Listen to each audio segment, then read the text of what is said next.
leading experts in national security, politics, finance, and we all came to the conclusion that with this money we were better equipped to build the wall ourselves than to give it to the government. And we're going to build it on private property, on landowners who want the wall. We don't need to consult with anyone. We don't need to get approval from the Democrats. We get approval from the landowners, and that's it. When we rolled out the new plan from going from we fund the wall to we build the wall, everyone needs to opt in, and it's just they click the button that says opt in. And what that does is allow their donation to go towards this new project since the mission has changed. It's as simple as that. You just click the button, and that will ensure the donation goes towards directly funding this border wall. If they don't opt in, their donation will be refunded. People who support it on both sides of the aisle, and they're going to be able to have a direct impact on the wall, whether they want to help build, they want to donate, trucking companies can help out, labor companies, we're going to be giving people jobs. Everyone can get involved, and that's the beauty of this thing is it's we the people, and we the people are funding it, we the people are building it now, and we're protecting our nation.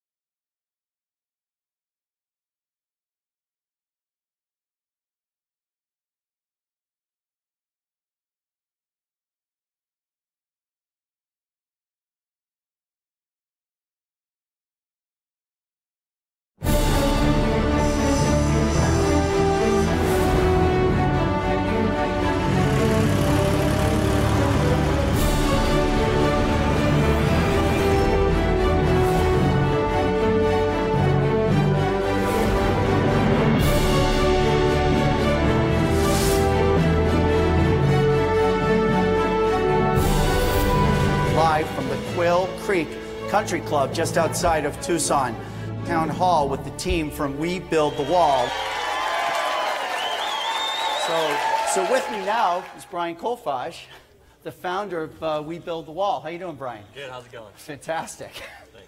I think a lot of people have heard about this guy who raised $20 million for a wall, and then you quit, and then you didn't quit, and then you got...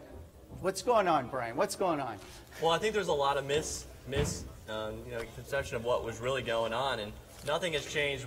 We had a mission to raise money to fund this wall. It's never stopped. We just changed. Now we want to build the wall because we know Nancy Pelosi's not going to give President Trump a penny of this money.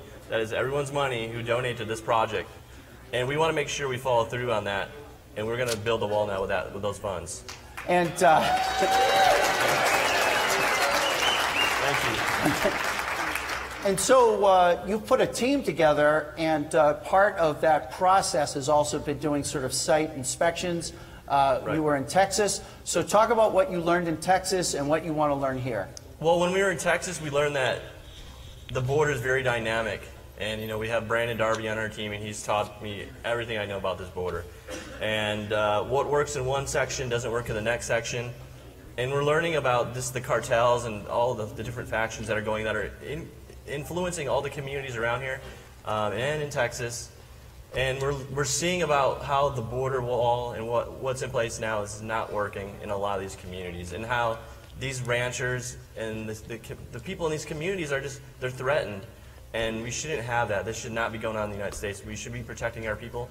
We should be protecting our investments, our property values.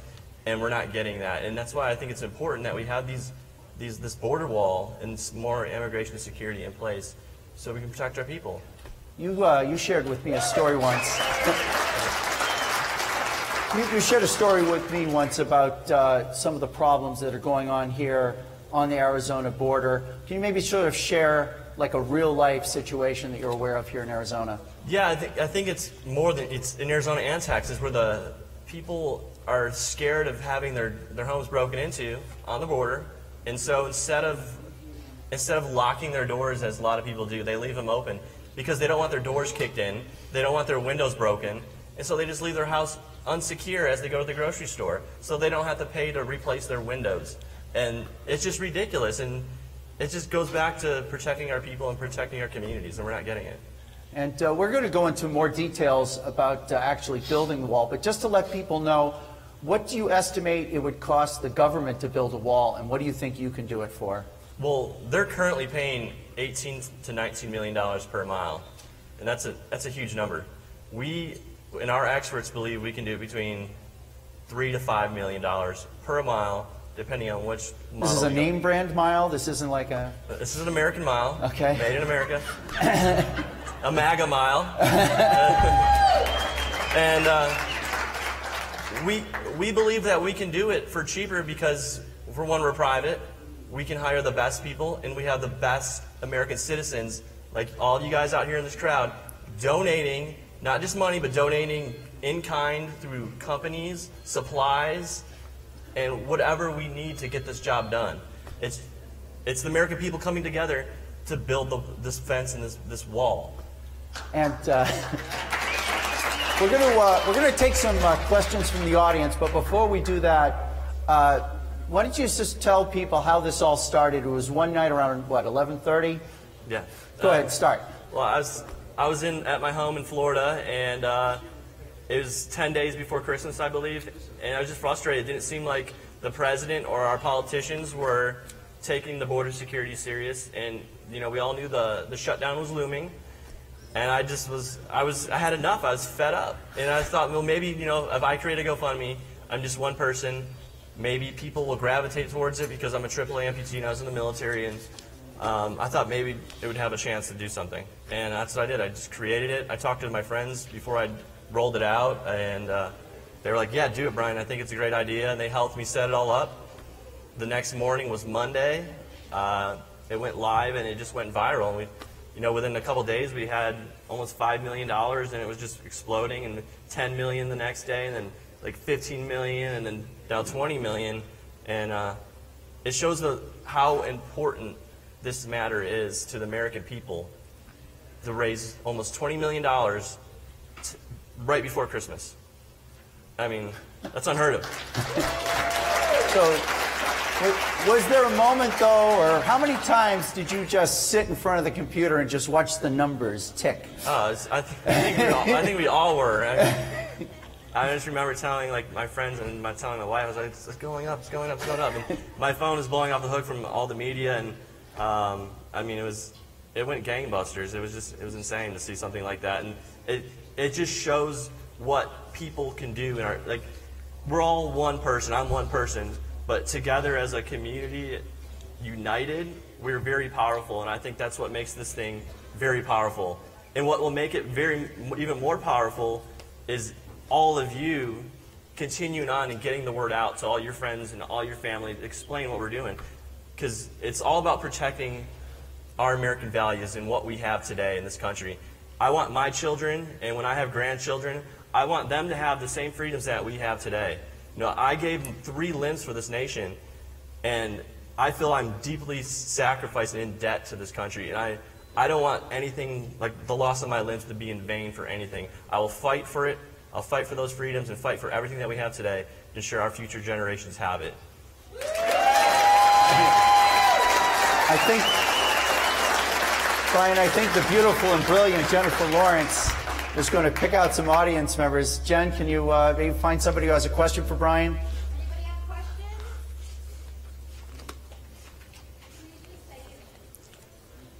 Hi, Brian. My name is Nancy Montoya. How do you... Hi again. My name is Nancy Montoya. How do you plan to build that wall? What's the process you're going to use? Well, it's a very simple process. It may seem really complicated if the government was doing it, but it's very simple. We're reaching out to private property owners who have land along the border, and we found a lot of people who are very interested in it, and we are going to be basically going to them and giving them everything they need to be able to put a wall up. And it's going to be no different than that property owner building their own fence. And we're going to have a contractor come in and build it. We'll fund it. It's just as easy as that. If these property owners on the border want that wall, it's as simple as them putting in we'll submit a contract as if any construction was going to go on. It's no different, and it's very simple. And we believe that we could be breaking ground in 2 to 3 months from right now, and we hope to have a few lots nailed down for sure by the end of next week is what we're projecting in Tucson, or in Arizona and Texas. Has it surprised you what an expert you've become on wall construction? I had to build a wall in architecture school here in Tucson, so I had a little bit of experience building a little mini wall, but yeah. Do you have a sandbox where you just sort of practice? Or? Yeah, on my desk I just have little Legos. Do you have another one, Jennifer? Yeah, if anybody who's not media wants to ask a question, just raise your hand or stand up. Here you go. Hi, Brian and everyone. Dean here, Southern Arizona Traffic Search and Rescue. I want to know how our team can help you. We've been on the border for a decade now and providing intel to Homeland Security and different agencies. And we know the soft spots, we know some areas, and we want to help out. So if there's a way that we can volunteer time, resources, and our discipline, we'd be there for you. Yeah, definitely. And I think, thank you. Anyone in the community who has a specialty that could, we could lend your hand to help this project, we welcome that. And it's people like yourself, and just not the donors, but people who have these companies and do things like that. We definitely need that, because we need to know that intel of where people are coming across. And we have our own guy, Brandon Darby, but we need more people. It matters that we need the community, because ultimately people like yourself, you know the community, and we just don't want to slap up wall where it's not having an impact. We want our sections of wall to have an impact on these communities, because if there's no one crossing and they're not like in a high crossing area, or there's not a lot of drugs, it's not pointless, but it's not going to be the priority. We're going to want to have the biggest impact right away. So yeah, answering your question, just get with, I'll have someone from our staff reach out to you after this. All right. Brian, you've name-checked him twice, and I think he's all vaped up and ready to go. The editor of Breitbart, Texas, Brandon Darby. Brandon?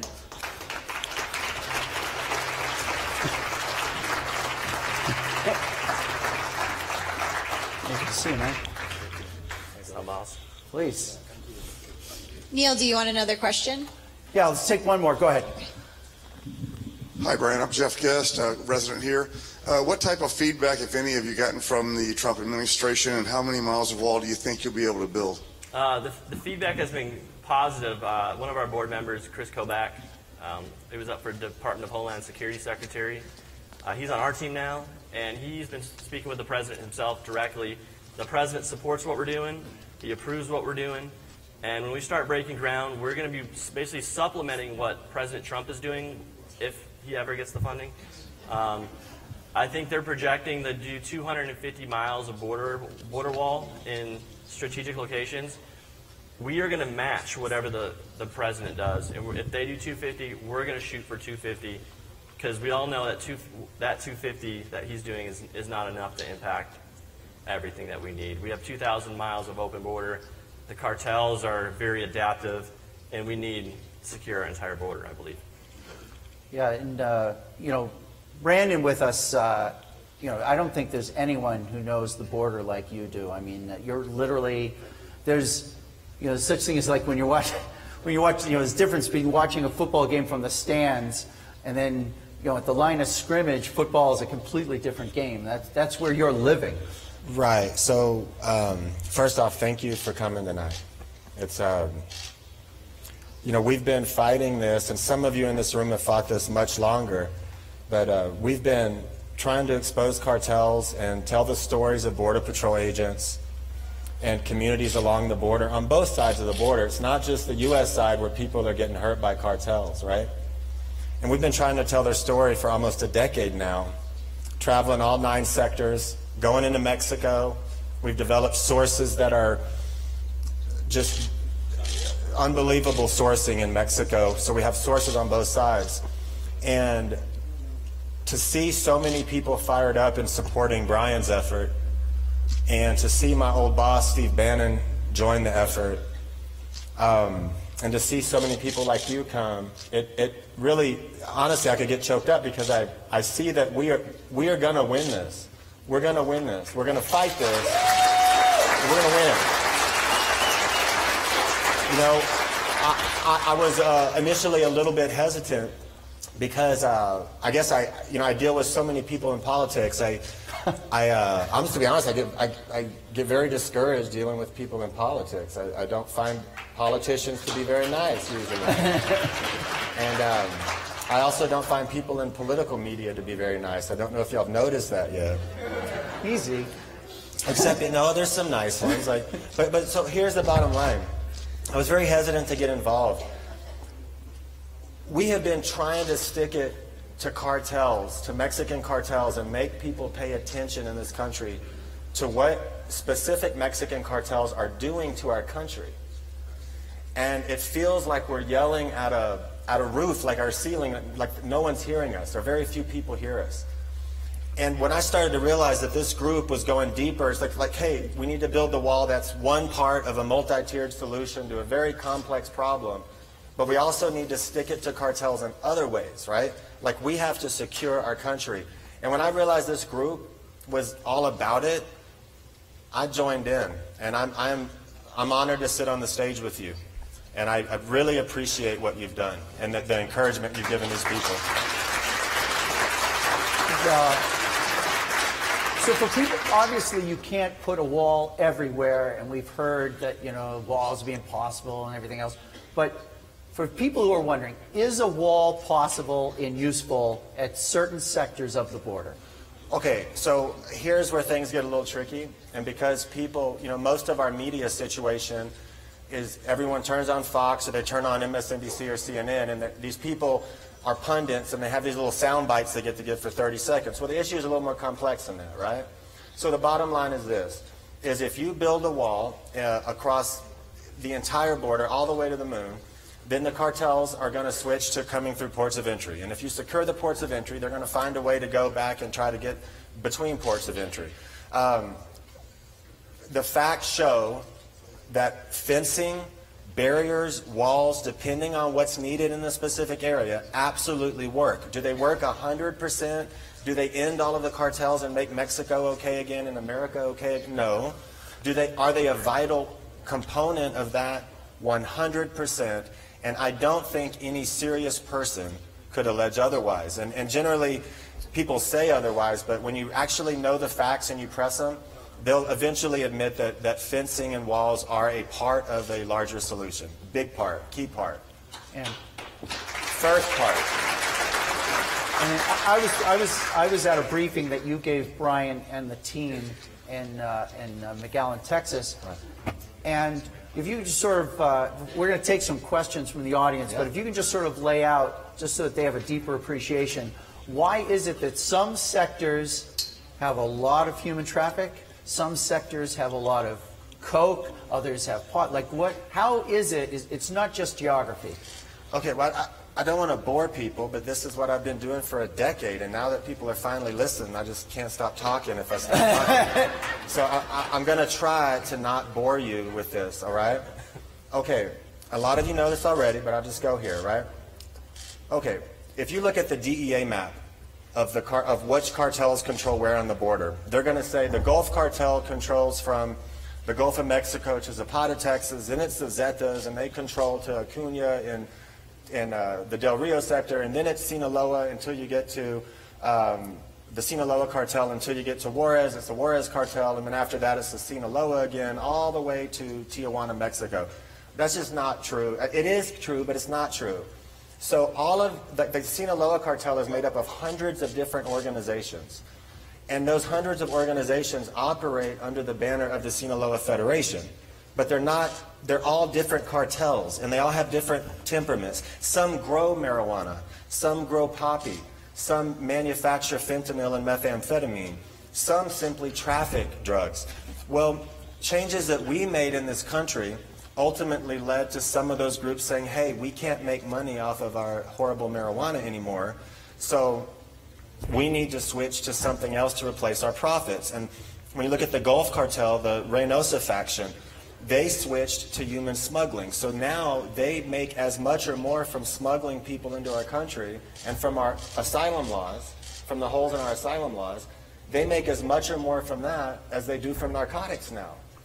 They are, in fact, a U.S. asylum cartel. They're like a franchisee. Right. So this is the situation. So those cartels have chosen to heavily focus on human smuggling. Most of the guys you're dealing with in Arizona still focus on drugs, but now they're starting to say, wait a minute, we can focus on human smuggling too, and we're going to make all of the money from that as well. So this has become, illegal immigration has become a fuel for cartels in Mexico. So the liberals who think that they're helping people in Mexico or Central America by allowing this to continue are actually fueling the very groups people are trying to get away from in the first place.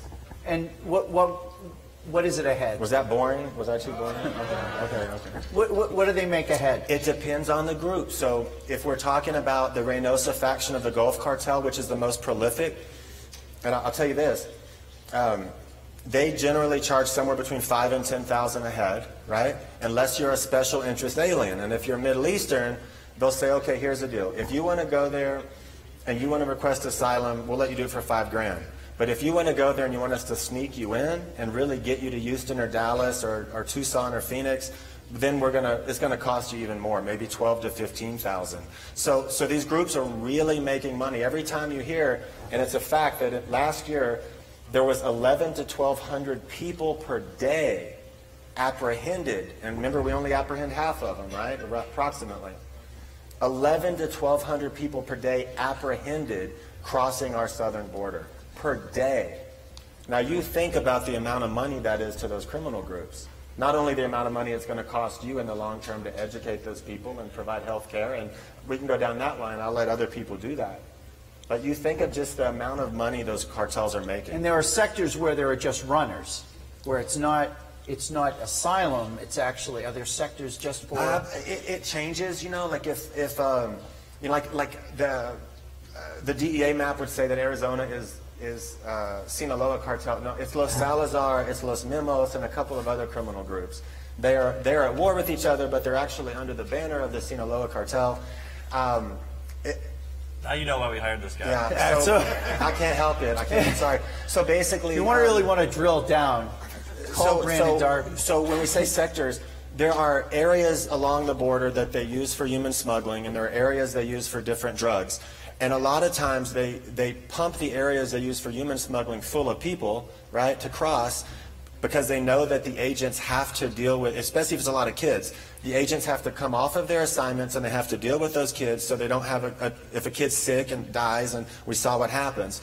And when they do that, then that criminal group will cross a drug load and use those kids as a mechanism to distract. Yeah. Jennifer? Yes. Maybe somebody in the audience has a question for Brian or Brandon. Okay. We've covered a lot of territory. My name sounds similar. What's your name, sir? I'm JR. And I live here. My question will take a couple of sentences. We discovered that during the Obama administration, which I personally refer to as the abomination, that they were actually, when they had cases against corporations, the SEC or the FBI or whatever, and it caused them to pay a fine, they often gave them a discount if they would pay money to a left-wing organization. Check it out, this really happened. Now, my question is, if that's the case, couldn't Donald Trump direct his SEC and any of the other organizations, excuse me, not the SEC, the FBI, narcotics groups and so forth, when they confiscate millions of dollars every year from these guys in assets and real dollars, how about if Trump directs that money to you so we can build the wall? Go ahead, Brian. Yeah, I mean, I think that would be great, but You're welcome, sir. I don't know if the Democrats, because I think the Dems have to have a say in it. So, I think we've been down that road, and they don't support the wall. And as you see, they're not letting Trump really do anything, and they want to just destroy what his plans are. But sir, you're absolutely right. Yeah. And that was hundreds of millions of dollars during the Obama administration to those left-wing groups. So money, you can redirect it. Yeah. Sorry. Jennifer, is there anyone else? Anybody else have a question for Brandon? Oh, you want? Here, it's okay. We'll go. Okay. Go ahead, sir. Hi, how are you guys doing? Thanks for doing this tonight. Is there a specific place in Arizona that you have in mind to build a wall? Or what is there a specific place that you think needs it more than any other? Because we have a huge unprotected border, a couple strands of barbed wire and a little. Right. We actually went and toured a lot of the border yesterday, and I saw exactly what you're talking about. The issue with Arizona is there's very few private property landowners. A lot of the land is federal or state, so we can't touch it. And what we're doing is working with private property landowners. We have narrowed it down to a select few in a select few zones. We don't want to basically we can't go public with the information exactly, because there are groups, different liberal groups, who do want to attack it and want to do everything to stop it. And we're not ready to release that, but I can tell you that we have selected areas in Arizona to build this wall. Well, I think we're all glad to hear that, because we need it here badly. Yeah, we're moving forward with it, so thank you. You're welcome.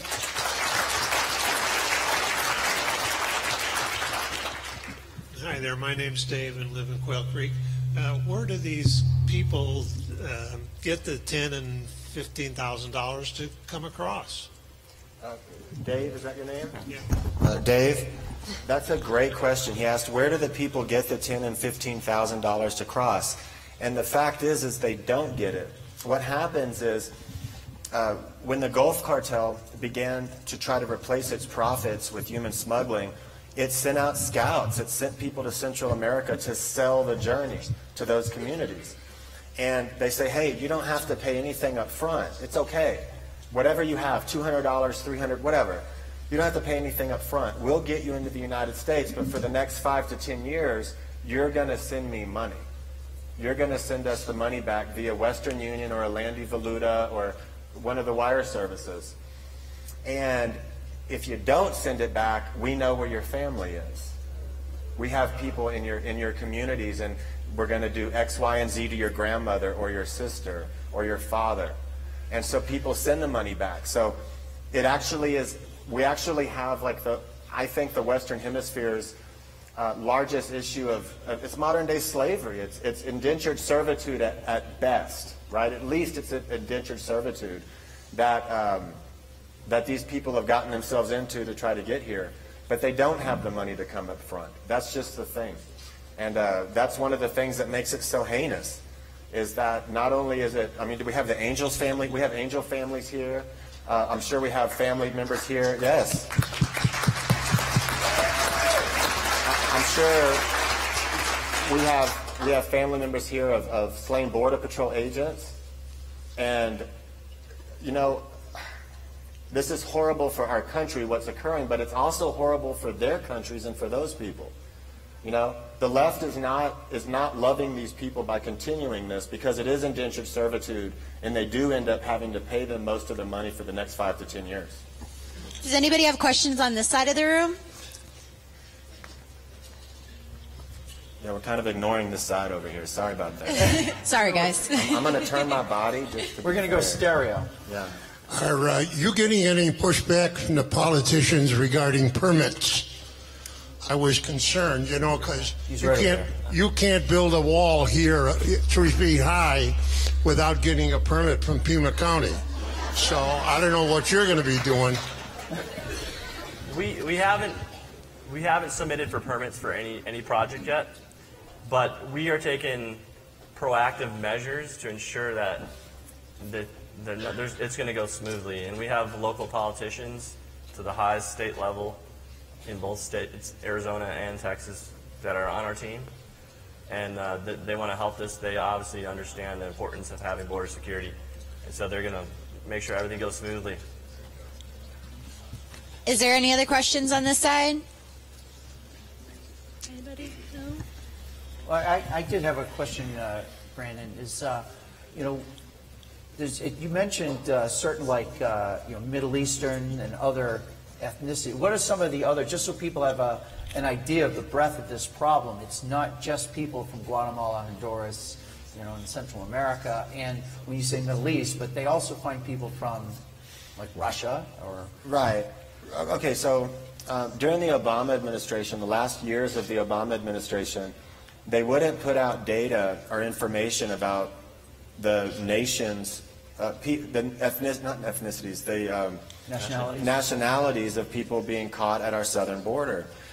So what happened is some very caring agents became whistleblowers, and they released law enforcement sensitive documentation to us. We went through it. We redacted a lot. We gave the agencies a chance to redact certain things.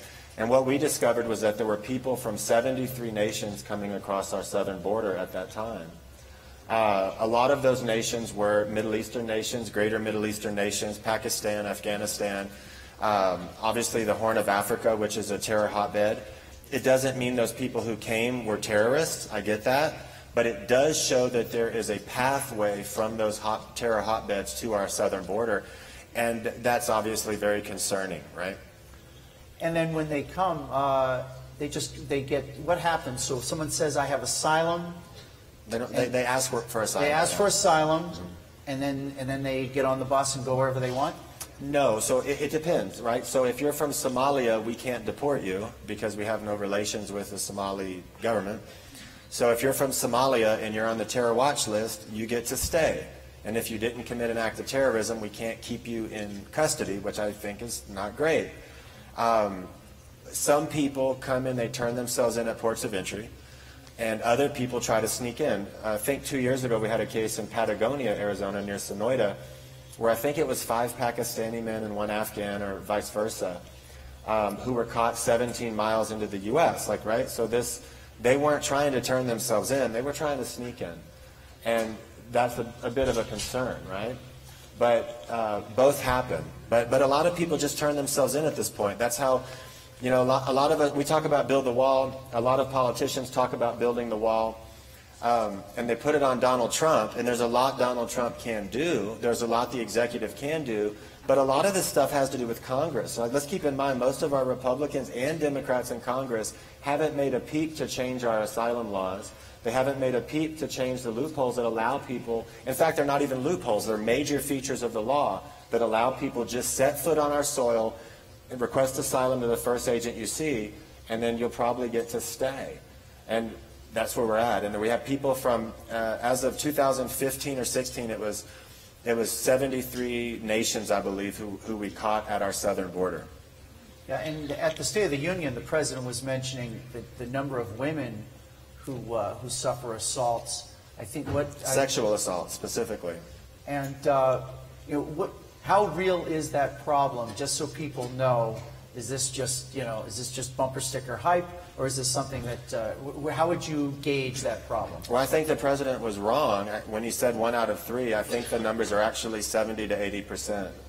And not only do I think that, but most left of center advocacy groups who work with women from Central America, they believe that as well. That you know, I think Amnesty International puts it at 60%. That's pretty high. So he downplayed it to be safe, and then when he downplayed it to be safe, the Washington Post came out and said, oh, well, he said sexually assaulted, but really it's just what was it? Basically, they downplayed it and said it was only 31%, not 33%, like the President said.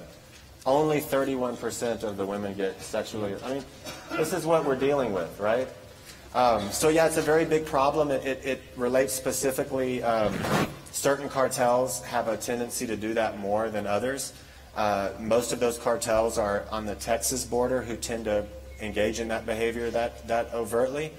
And that's why you see a lot of the caravans form, is because people are trying to get here and not have to go through those 2 cartels, Los Zetas and the Gulf Cartel. And One American News was down, as I said before, we were down in McAllen with the We Build the Wall team and Brian, and we saw migrants coming out of the woods.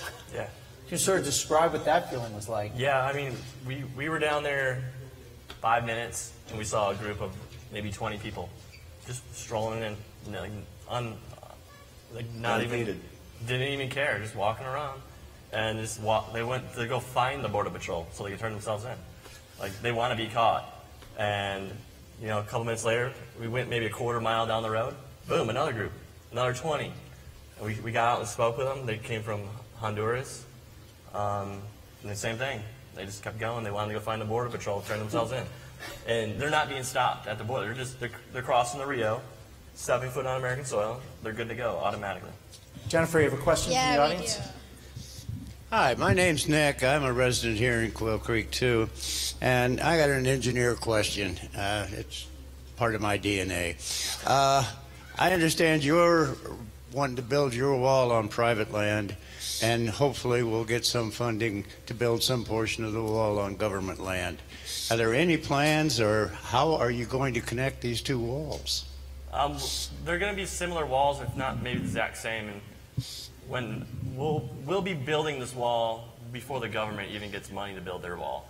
And when they come in, and when the government comes in, they'll just connect like they do right now. There's walls all over the place that aren't connected. Yes, but you're on private land and they're on government land. There is a problem there. Yeah. Well, sort of, but some of the walls they're building are actually on private land as well. Yeah. Okay. Some of the walls they're building are on private land as well. Yeah, to get more specific, as like an engineering aspect, it's very simple to interlock the two. They're going to be the exact same walls, more or less, and they'll just be adding another partition, and they'll link up, like almost like a Lego locks in, just the same type of section. Any other questions? I have to go to him, Rich. Sorry. There you go. Yes, hi, Gary from Sahuarita. Question is that the Border Patrol has said that there's basically 10 strategic locations where a partition wall would be effective, in addition to the technology and increased Border Patrol agents. So have you worked with Border Patrol to know which of these 10 areas they would want a wall, and would you be placing a wall in one of those 10 areas? You want to answer that one? I'll answer it, yeah. Well, first off, I'm a big fan of when we say Border Patrol, like we're talking about Border Patrol's politically appointed management, not Border Patrol agents, right? So what we do is we listen to Border Patrol agents on the ground in all stations in all 9 sectors, and we ask them what they're experiencing. And we listen to property owners, and we also look at the organized criminal group patterns in Mexico when we try to determine where things are needed. You know, it's great that Border Patrol management says, hey, right now there are these 10 locations, but guess what? As soon as they build those 10 locations, well, all of a sudden there's 10 different locations, right? So picture the border as though it's a leaky water hose, okay? And every time you stop up one area, the water is coming out another.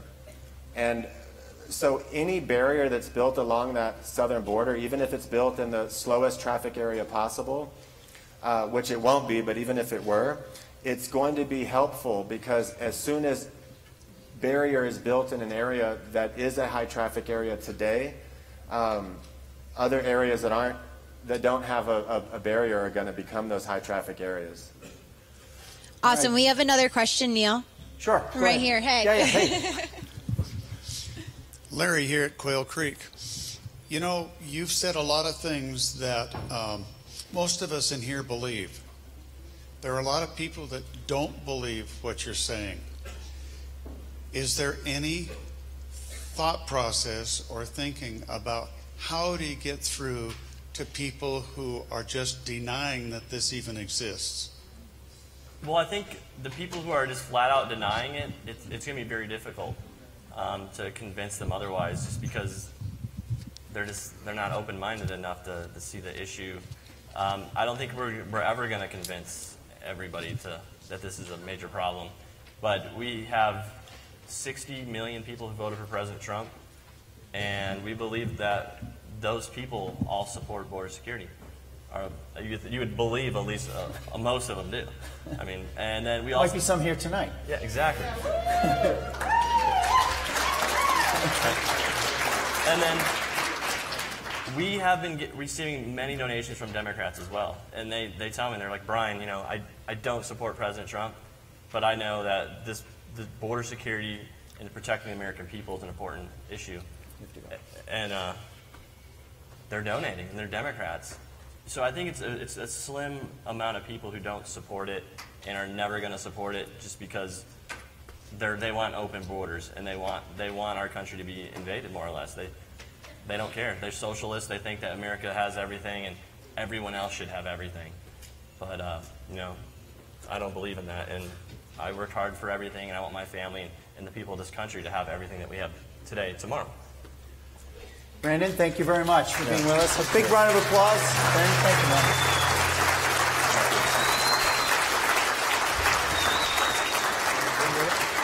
We have the former Secretary of State of Kansas, Chris Kopach. How you doing, Chris? My old boss, Stephen Kay. How you doing, sir? You guys want to sit down?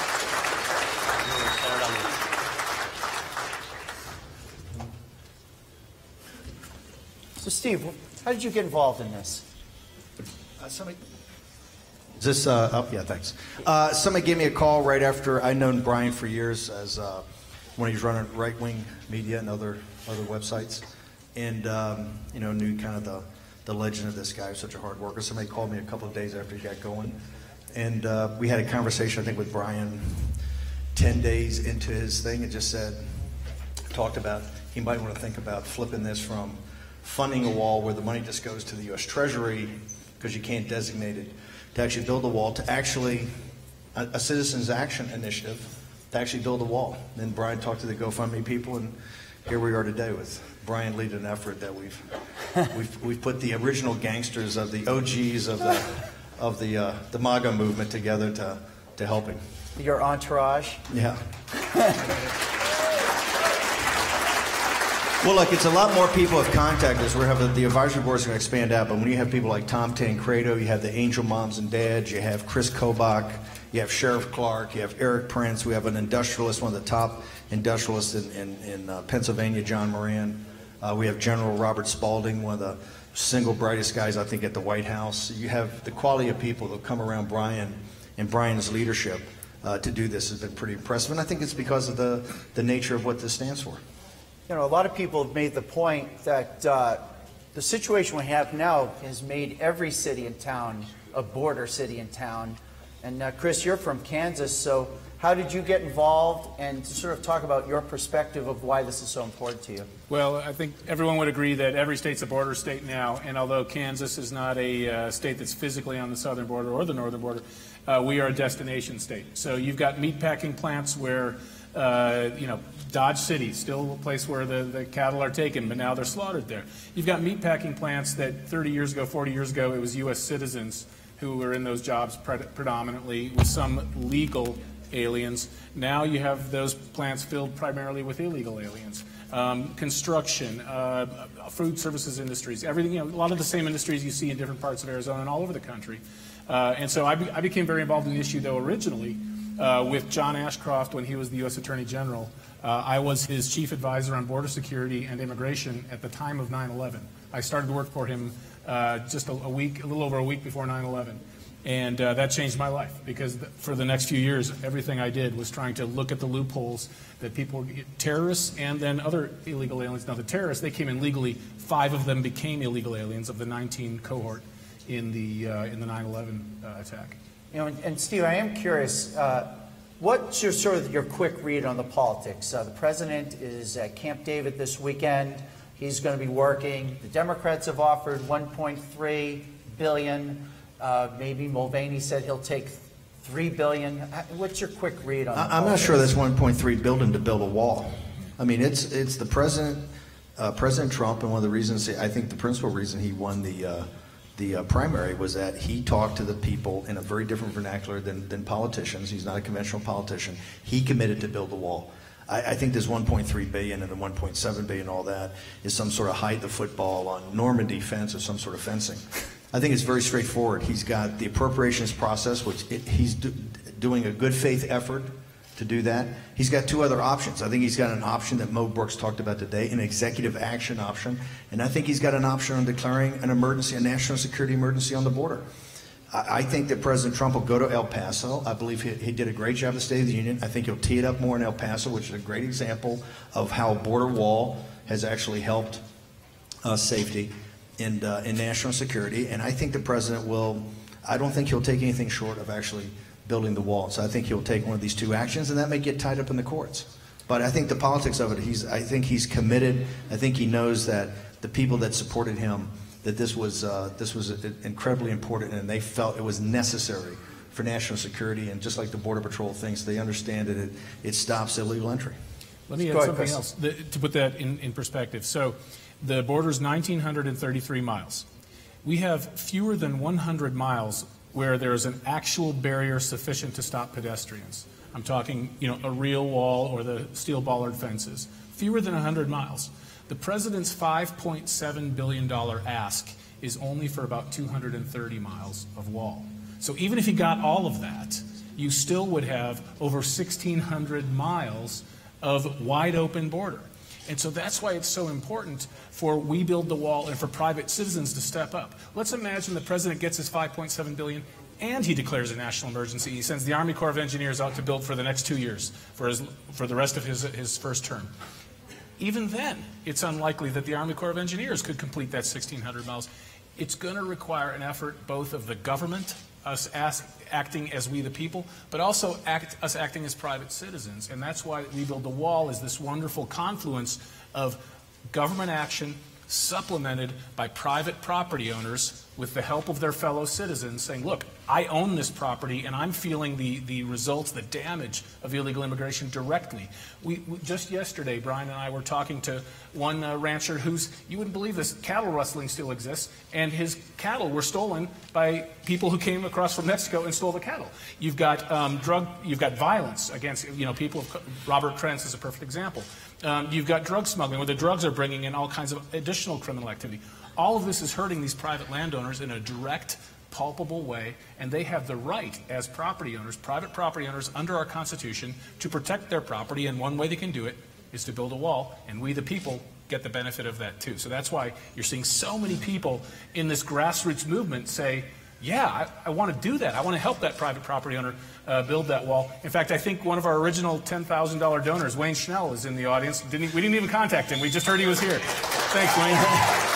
Wow. You think he's going to fund growth, see? I mean, but nobody contacted Wayne. So many people just said, I believe in this, and they recognize that private citizens have a role along with we the people acting through our government. Go ahead, Brian. You were just... Oh, no, I was just... I'm curious, what have you learned from these two guys?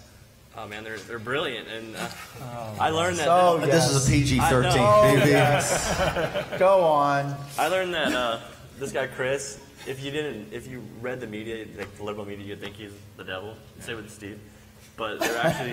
There's a difference. Chris is not. I am. Do you have a Grim Reaper costume? These are guys who care about their country, and as a veteran, Steve's a veteran. I didn't even know that until I linked up with him. And I think we're all people who care about this country, and we just want to do what's right for the country, and that's why we're all here on this. It took Brian to have the idea, and to kind of inspire people, and his idea is drawing more people to it. What I was impressed with is when I talked to the people that were originally involved in the immigration debates, everybody wanted to sign up, and we'll have more people in the advisory board and more people helping out on the different committees, the construction committee, the land acquisition committee. So this will be first class. But it's heartening to me to see, after so many years of talking about it, you're actually having action. And I think that's what President Trump sees. President Trump now knows, I think we're at an inflection point. It's time to get on with it. And he's a man of action. That's why I think these next couple of weeks are going to be so important for the administration, so important for the Trump movement, so important for this for the immigration movement. So I think it's something that I think it's converging at the right time. Yeah, in my regular day job, I cover politics in D.C. and I spend a lot of time on Capitol Hill. And Brian, as soon as you reach that $8-10 million mark, you could actually feel among House Republicans, even Senate Republicans, they started to get a little backbone. Right. And you also met with guys from the House Freedom Caucus. How did that go? Tell me about that. Well, the night after the House voted to fund the bill, or to fund the wall and fund the government, I received a call from Representative Jim Jordan of the Freedom Caucus of Ohio, and he told me that everyone who donated to that GoFundMe, and that GoFundMe itself, impacted the House, their vote that night, and that's why they funded that bill that night. And Pelosi was out talking a couple days before, bragging that they didn't have the votes to do it. But that GoFundMe ultimately impacted the vote, and it shows what you guys, the people, the power you have coming together on something just so mundane like a GoFundMe. Who ever thought a GoFundMe would be able to impact a vote in the House? Who'd have thunk it? Exactly. Jennifer, I can't believe no one has a question. Hello? Hello? Can you hear me? Hey, guys, can we get the mic on, please? Here we go. Hey, there we go. Okay, so we have a few questions from one of our sponsors tonight, Gateway Pundit. Can anyone on the panel explain the Democrats' position on border security? Kobach. By the way, this should be our next Secretary of Homeland Security right here, Department of Homeland Security, Chris Kobach. Kobach is the leading expert on all things related to immigration. He's very fair about this. He knows we got to go after the companies that employ the illegal aliens. It's just not looking after going after illegal aliens or visa overstays. It's across the board. And if all of us do our job right, one day Chris Kobach is going to be there with President Trump as his Director of Homeland Security. And not running for Senate? Who knows? But to that question, I mean, look, in 2006, there was a huge bipartisan majority in both chambers for the act building the wall, and including many of the people like Pelosi and Schumer and folks who now are saying they're absolutely dead set against any wall whatsoever. So they recognized back then that physical barriers make sense.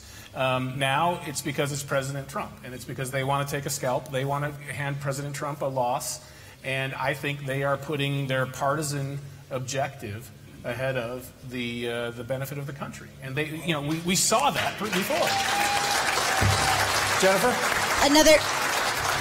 another question is, how is Steve Bannon, and what advice does he have for Trump supporters? For Trump's voters? Trump supporters. I think for Trump supporters is continue to look. You saw in the State of the Union 3 things. He said, "I'm going to build a wall. I'm going to make China have structural changes in their economy, and I'm going to get us out in a reasonable amount of time out of these foreign wars." That's the basic tripod that we ran. Those are 3 legs of the stool, the reason Donald Trump's president of the United States. And in the State of the Union, besides all the happy talk people talked about unity and everything like that, you cut to it. He promised, once again reiterated, he's going to deliver on those promises. And at the end, the cherry on top was to compare and contrast the radicalization of the Democratic Party as really the Democratic Socialist Party. And he made a stand that we're a free country and we're not going to become a socialist country. And I think that highlights in high relief what this is all about.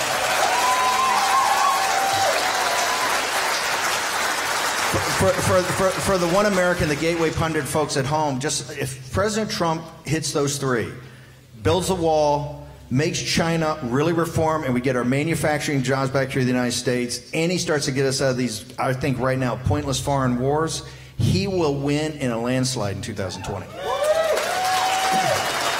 Jennifer, go ahead. What else can ordinary Americans do to help with this project? Yeah, I mean, everyone just needs to get the word out. I mean, this whole thing was built on a movement of people. It's we the people. WeBuildTheWall.us. Go to our website, WeBuildTheWall.us. Explains everything, and it's just getting the word out. When you guys go home tonight, and people watching on the live stream, email everyone. Get on your Facebooks, get on social media, contact everyone you know, tell them what you saw here tonight, send them our website, WeBuildTheWall.us, and get the word out. Be the army, be our army. Be the citizens of America and fight back for what you believe in. Because if we don't fight back, what's going to happen to this country in 20 years? We're not going to have these freedoms that we have today. This is our last stand right now. Let me give Brian. Let me give Brian credit for having an insight that so many of us who've been working in illegal immigration and border security for so many years didn't see.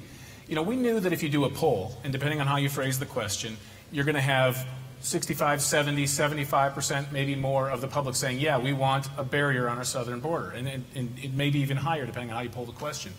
But no one ever thought, or no one ever conceived, maybe the American people want it so badly that we are willing to do it ourselves if Congress stands in the way and won't get the job done. And that's what Brian figured out.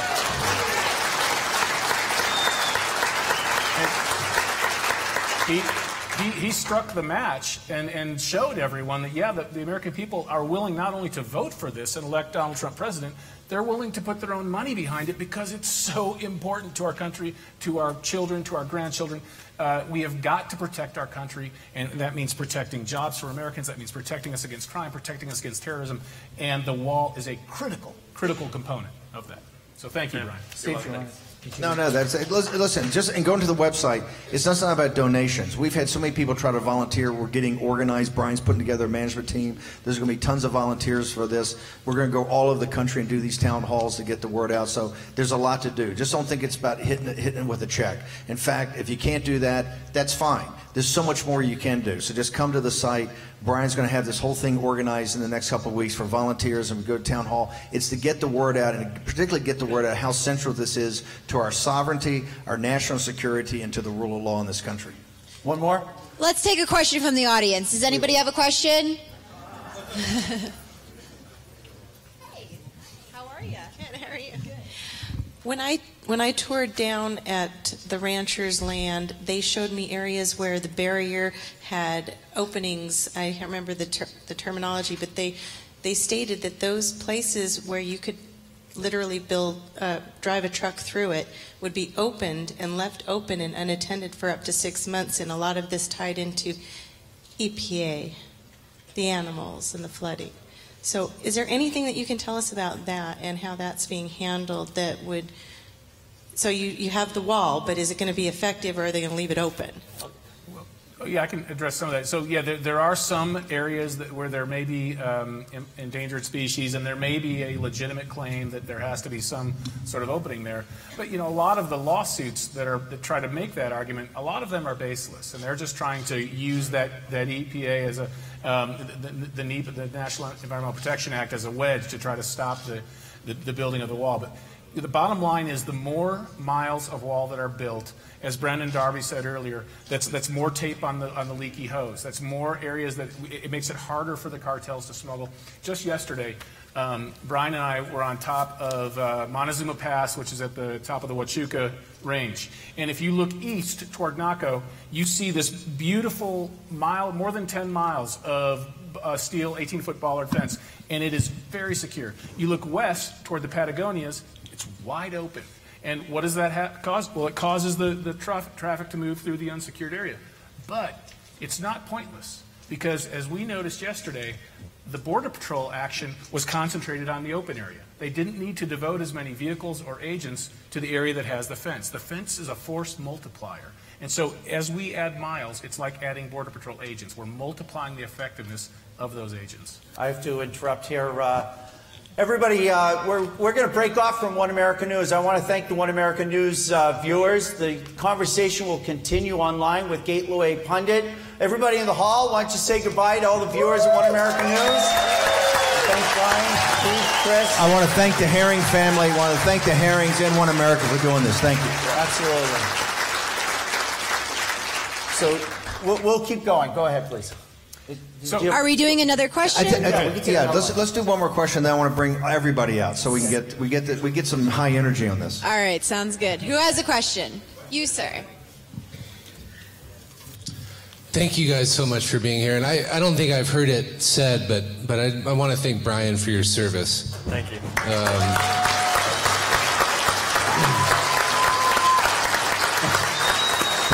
Yeah, please. Let's go ahead. Come on.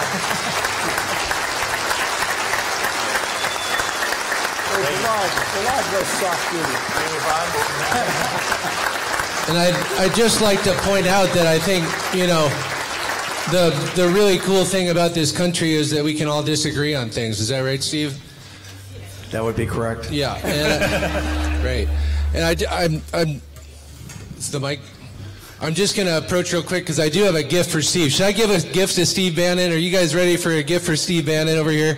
It's just got to be checked by the Secret Service.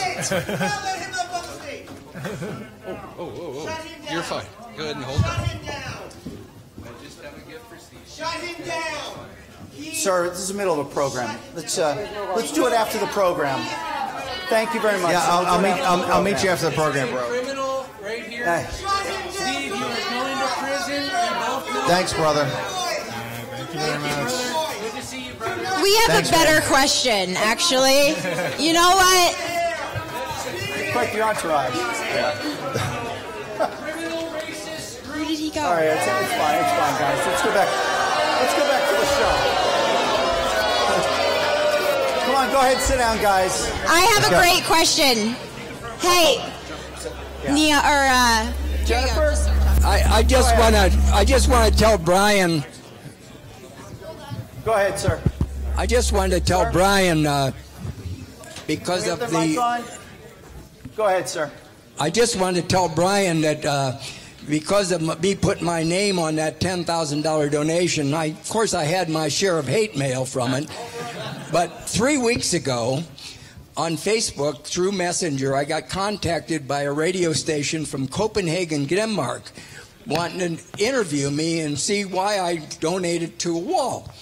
And I said, sure, here's my phone number. About 2 minutes later, the phone rang, and I'm on the air in Copenhagen, Denmark, and I talked for 20 minutes to him, okay?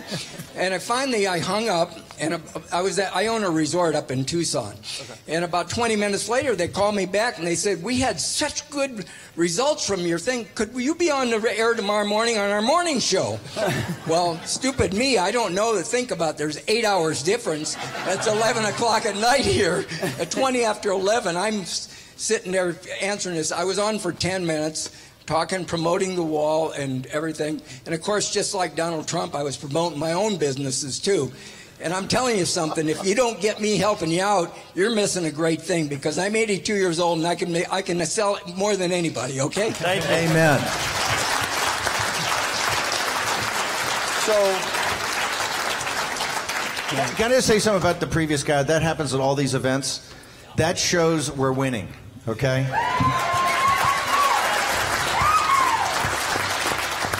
When they're up saying you're racist, when they're up saying you're nativist, when they're up saying that you're xenophobes, when they're in that part of the conversation and you're talking about building the country, protecting the country, building our economy, and making sure that Hispanic and African American workers are not inundated with really cheap illegal alien labor that's destroying their lives, okay, that's when we're winning. And that's what the Trump movement is, and that's why President Trump's going to win again in 2020. That guy's the best spokesman for what we're doing. And we've had some people join the stage. We have some angel parents. Miriam Mendoza, Steve Ronenbeck, and former Congressman Tom Tancredo. So let's start with Marianne and see. First, Marianne, why don't you talk about why you got involved with Brian and what this whole group means to you? Well, my life changed forever on May 12, 2014, when I got a call from Afghanistan from a fellow police officer, Brandon's, who was Air National Guard and deployed, that Mom, Brandon's been in a terrible accident. And I kept trying to call his cell phone and he didn't answer. And about 20 minutes later, a Mesa PD showed up at my house, and I knew it wasn't good. And we got to the hospital, and the police presence in the parking lot even made it worse for me. And I went into the hospital, and about 45 minutes later, my son succumbed to his injuries in surgery. He was a very integral part of our community and worked with a lot of Hispanic illegal people. But my son always was a generous man and bought a lot of those children gifts and made sure they had Christmases, and met them at the ball field to play soccer and buy them pizza on Saturdays to keep them out of gangs and to make sure they understood the importance of an education. So when my son was killed, and when all these people started making me realize what a humble, generous man my son was, I didn't know these things about my son. I knew I had to fight for his memory. But then when I found out that the illegal who had killed my son had been a previously convicted criminal who didn't show up for his court date, which is 80% of the time, and who, when he was finally brought back to Colorado to face his charges, the judge basically slapped him on his hand, didn't deport him, and said, have a nice life in the United States. And he ultimately went on to kill my son. I knew from that moment on, number one, I had to fight and make people aware that you have to be careful of who these federal judges are, who you're voting into office. Don't just go down a ballot and mark yes, yes, yes. Find out where they stand on things and get them out of office. Get them off the bench, because they are interpreting our laws to fit their narrative, and they're not thinking about you or I or any of us when they're doing these types of things. The second thing is that illegal criminals are given less sentences than you or I would for the same crimes that they commit. In Arizona, up until a few years ago, they only had to serve 50% of their sentence. And an Arizona citizen had to serve 85% of their sentence. Governor Doug Ducey changed that, but a lot of states in this country still only require an illegal alien to serve 50% of their sentence, and then again, they're re-released out into our country. I knew that a secure border was the only answer, and I've been very educated in the time that I've spent with the advisory board to the cartel information that Brandon Darby has enlightened me to, and just knowing how deep-seated this problem is. I'm very blessed that I'm a part of this and can be a part of this pivotal moment in history where the American people have taken the power back into their own hands, and we are going to do what our useless politicians won't. This is not a manufactured crisis. My son will not have died in vain. I will make sure there are changes in this country. This is a crisis created by our politicians in D.C. who have ignored this problem for decades. They created this, and they don't want to clean up their mess, and they're going to have to. And I just want to say one more thing. A wall may not keep everybody out, but no wall will keep no one out. So this is, so Steve, this is really your neck of the woods, and you know everyone is just feeling so terrible about what you and Marianne have gone through. How did you find out about Brian, and what are you trying to do with him? Well, I have a couple of friends that are a member of the board, and they contacted me, and they had talked to Brian about what he was doing.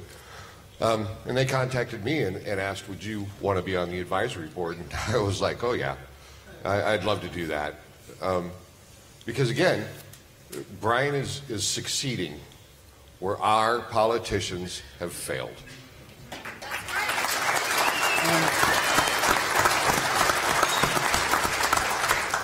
And after you lost Grant, you started your own institute. Why don't you just tell people what that's about?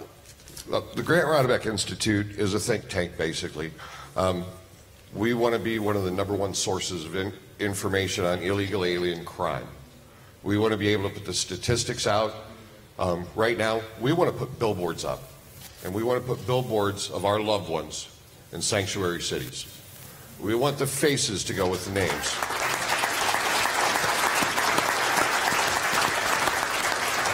And Congressman, I think you're mic'd up. Yeah. Thank you for being here today, sir. Sure, it's a pleasure. Yeah, please, go ahead, please. I don't think it's mic's on. It's not working? It is working. I don't There you so. go ahead. How about this? Okay, that's better. That's working. It's a pleasure to be back down here with you folks. And I have come down to this area many times over the course of my political career. In fact, I was thinking about it today, and the first time I came down to this area was in 2002. A young man, a park ranger by the name of Chris Hagley, was killed by some cartel members right by Organ Pipes Cactus National Park. I came down for that funeral. Later, I came down for Robert Krentz's funeral. A rancher was also killed by illegal aliens on his ranch. Just came from the memorial that we have up on a fence there for Mr. Taylor. A Border Patrol agent, again, killed by illegal aliens. I have spoken to literally hundreds of folks like Steve and Marianne who have lost loved ones. This has been going on now for many, too damn long. I can't stand it anymore. I can't stand the fact that people are dying, thousands. It really is thousands. It's hard to believe. You know, people think you're being hyperbolic when you say, in fact, thousands of Americans have been killed by people who are in this country illegally. They should never have been here in the first place. Those people should not be dead. These families should not be going through this. What other kind of a situation can you imagine our country has ever faced where this kind of thing has gone on for so long and politicians have refused? And if you say, well, how can this be? I mean, certainly people want secure borders. Don't most Americans want? Yeah, people want secure borders. How can they ignore the plight of people like Marianne and Steve and the thousands of others?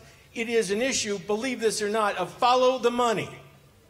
Okay? Because people get money. I mean, contributions flow to politicians many times from people who are benefiting from the fact that we have so many illegal aliens in this country. I always said there were two problems I always had in Congress trying to do anything about this issue. One was the Democrat Party that saw massive immigration, both legal and illegal, as a source of voters, potential voters and real voters. And the other problem I had was the Republican Party that looked at that same phenomena and saw cheap labor. Hence, you put that together, you know, that block together, it becomes impermeable. And that's why, even though it's amazing, and you can say this over and over again, how can it be that we've ignored it? It is a follow the money issue. It truly is, and it's despicable. It's despicable. And I will tell you this, I believe this with all my heart, and I have told my colleagues this, I have told people at every single level of government that I've ever spoken to on this issue. When you ignore this issue, when you set up sanctuary cities, when you refuse to do what you were elected to do, and that is protect the people of this country, then every single person that is killed in this country or maimed, everybody who is raped, all of those crimes, all of these politicians are culpable. They are as dangerous, they are as guilty as anybody doing the crime. Congressman. And so that is why I am so happy to be here, because finally somebody is doing something. And God bless you guys. I tell you, I am so happy to be a part of this, because I know these people. And I'll tell you, you could not have better folks involved with this. They're good people who want to do this for the right reason. There's not a single person up here who benefits by this financially. I'm saying, you know, follow the money. Nobody up here benefits by this. Only the people of this country, if we get this done, and we will because of them. And I really mean it, especially that guy standing up there. The Congressman,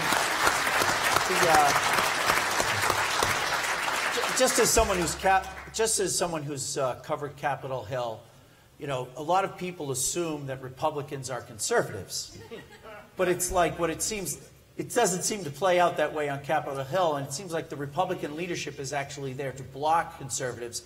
Is there a specific incident or something you would share? Let's talk about one, and go ahead and name names. There's so many. Name some names. All right, well, I can tell you right now, I'd only been in Congress for about a month or so, and I found out that there was this stuff that you do every Wednesday. The Republicans meet in this one area and have a caucus, and they plot and scheme, and the Democrats meet in the other area and they plot and scheme of what they're going to do. Okay, so I go there and I'm listening, and I find out that at the end you can have a few minutes to address the caucus if there's time left over. Individual members can get up if they've got a thing, and they say, hey, listen, I've got this issue.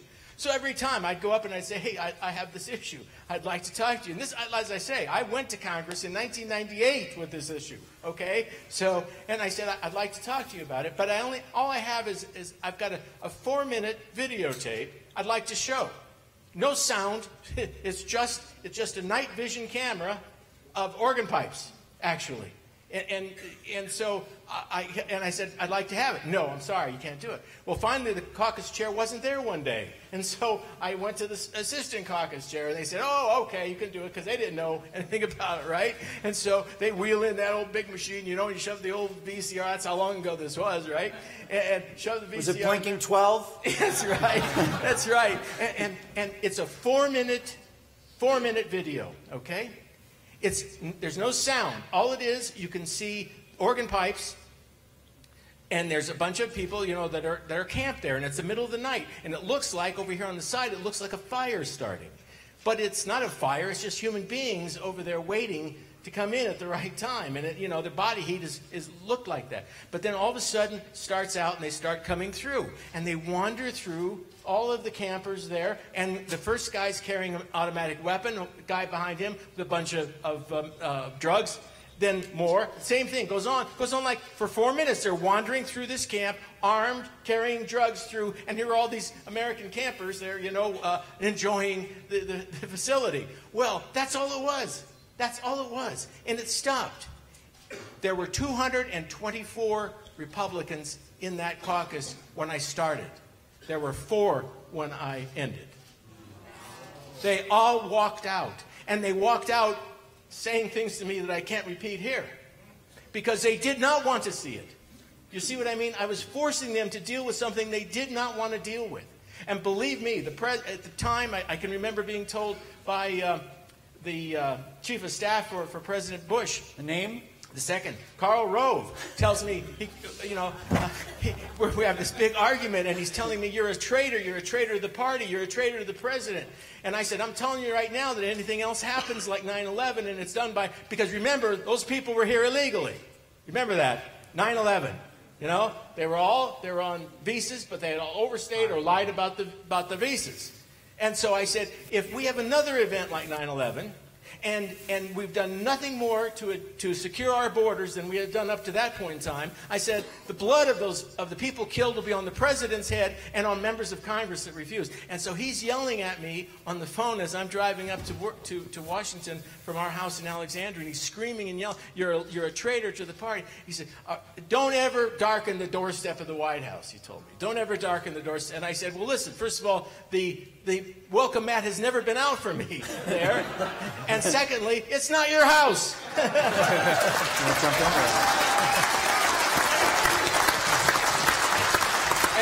And by the way, I was never invited back to the White House. Let me take this in a different direction. This is for Brian and for Chris Kobach. Walk me through why this is just not a glorified stunt. Why this is just not, some pipe dream about this. What is it about this that makes it real versus a stunt? Because, you go online and you see the Democratic left, they're saying this is just a stunt. Walk the audience through why it's not a stunt.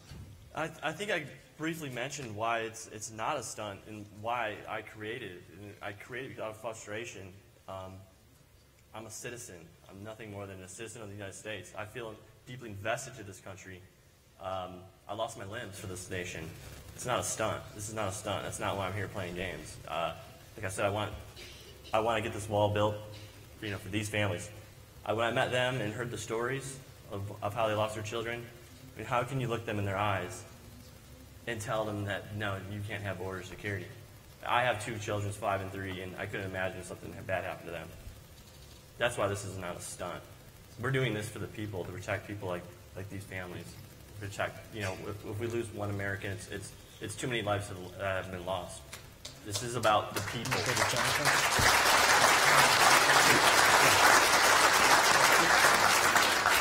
The other reason somebody might accuse us of, it's a stunt, you're not going to solve the problem, you're not going to be able to build those 1,600 miles, is, no, we won't be able to build 1,600 miles, but with the 20 million that Brian raised through the GoFundMe effort and through the contributions that keep coming in, one of the amazing things is we've been studying this issue constantly. We've been so busy for the past month, you wouldn't believe it. But looking at the cost, the federal government is talking about maybe, be upwards of $4 million, $5 million a mile. It's not that expensive. Those are federal government numbers. The same people who pay $200 for a toilet in the Defense Department. For a hammer, that's right. We find that we can build a very good hammer, that's right. We found that we can do this for a much smaller cost. We're talking maybe a third, 1/4 of the cost. And so let's just pick a number. Let's just say that with $20 million, we're able to build 10 miles of wall. Well, that's 10 miles of wall that needs to get built. And what if we raise $100 million and suddenly we're up to 50 miles of wall? That's 50 miles of wall. That's more than this administration has been able to build with the shackles that Congress has put on them. So we're talking about a significant force multiplier. And think of it this way. For every mile that we build, and I was mentioning this when we were talking about the Montezuma Pass earlier, for every mile you build, you free up Border Patrol agents. Now, I don't know if it's 1-to-1, that 1 mile is worth the force multiplier of another Border Patrol agent. Maybe it's 2-to-1. But if we build 50 miles of wall, that's like adding 50 or 100 Border Patrol agents. It's a multiplier that increases their effectiveness in all of the places that don't have the wall. So, yeah, the federal government is moving slowly and not nearly as fast as we want it to move. That's why we're going to get in there and help them. And whether it's 5 miles, 10 miles, 50 miles, or 500 miles, whatever it is the number we can build, it's going to help the American people. It's going to help those Border Patrol officers. It's not a stunt. It's a start, and it's a big start.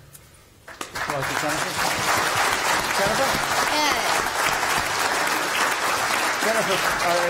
Did you already? Folks? There, go ahead, sir. She has the microphone. Folks, we're streaming online, so we want the nation to be able to not just see you, but also hear your questions. So Jennifer is going to walk around. We want everybody to get their questions in. Oh, that's great. No pressure. No, none at all, actually. You know, the president has an opportunity to declare a crisis. What in the world is stopping him politically or other reasons from being able to do that and get this thing started and helping you folks? Let's start with Tom Tancredo on that one. I wanted Steve to name names. We'll do that in a short.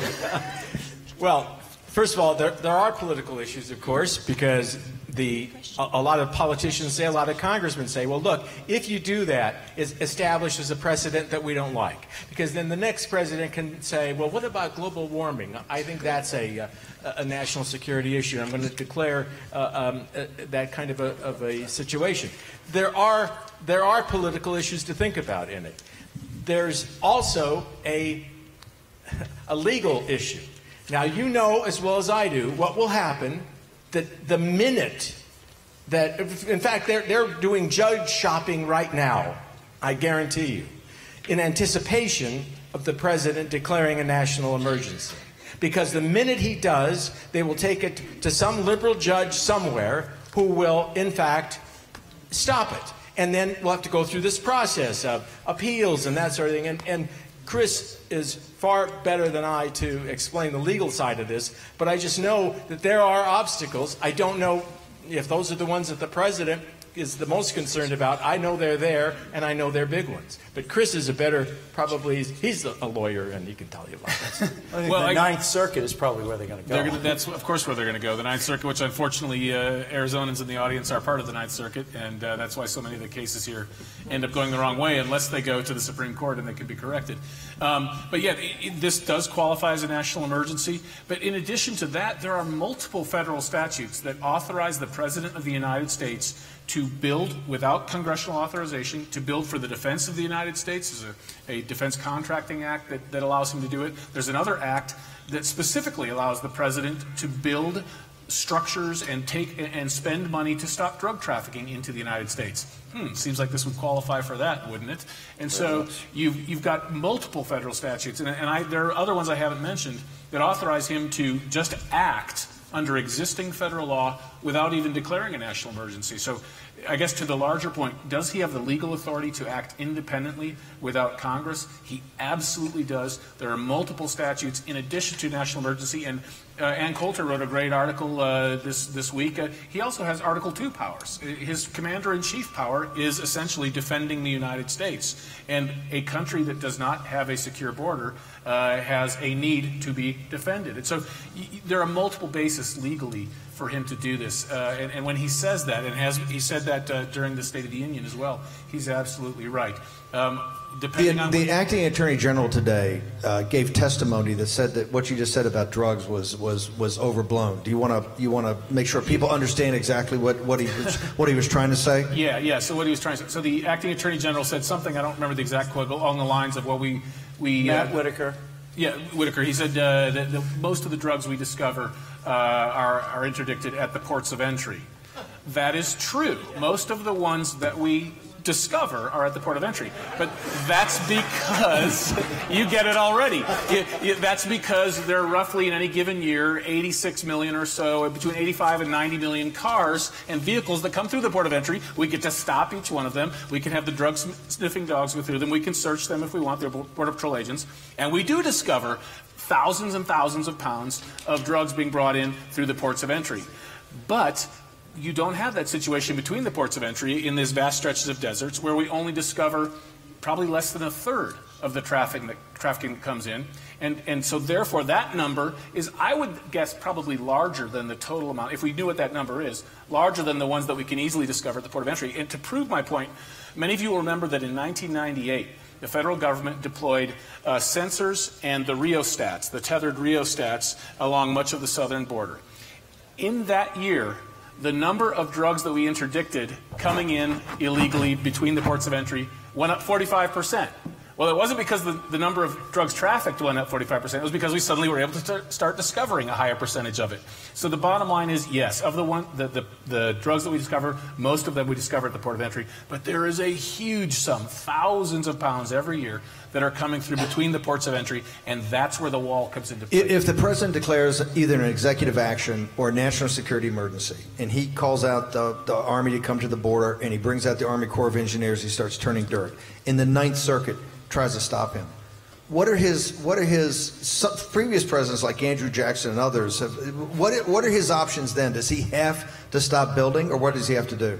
Well, it depends on which court it is, what they say. One of these issues that's been rolling around in the courts a lot these days is you get a district judge a federal district judge in, say, San Francisco, and that judge issues a decision, and he says, "I declare that my decision binds the entire United States of America."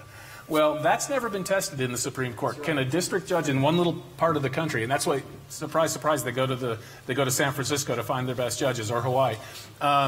And then can that judge bind the whole country? I think in a situation like this, where you have a national emergency, a super huge profile issue, that question may be finally adjudicated. Can a district judge really do that, sitting in San Francisco, say that the entire southern border is under his command and no dirt shall be turned? I think that's one thing. And I think there are just, depending on the statute, the plaintiffs are going to have to make an argument. And in some instances, they will have a really tough time where the federal statute so clearly authorizes the president to build.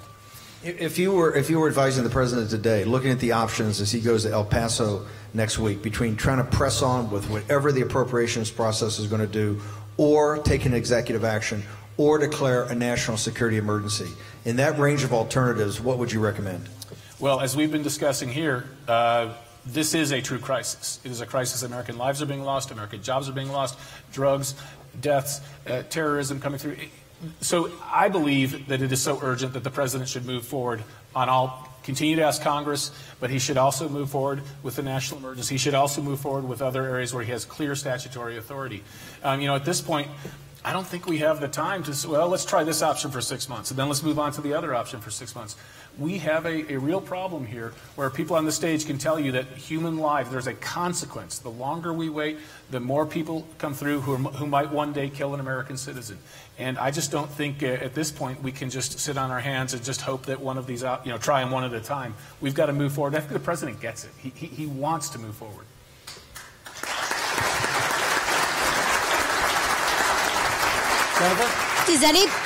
Hello. Hi. Does anybody have a question who hasn't asked one yet? You, Probably sir. Have time for two more. Or?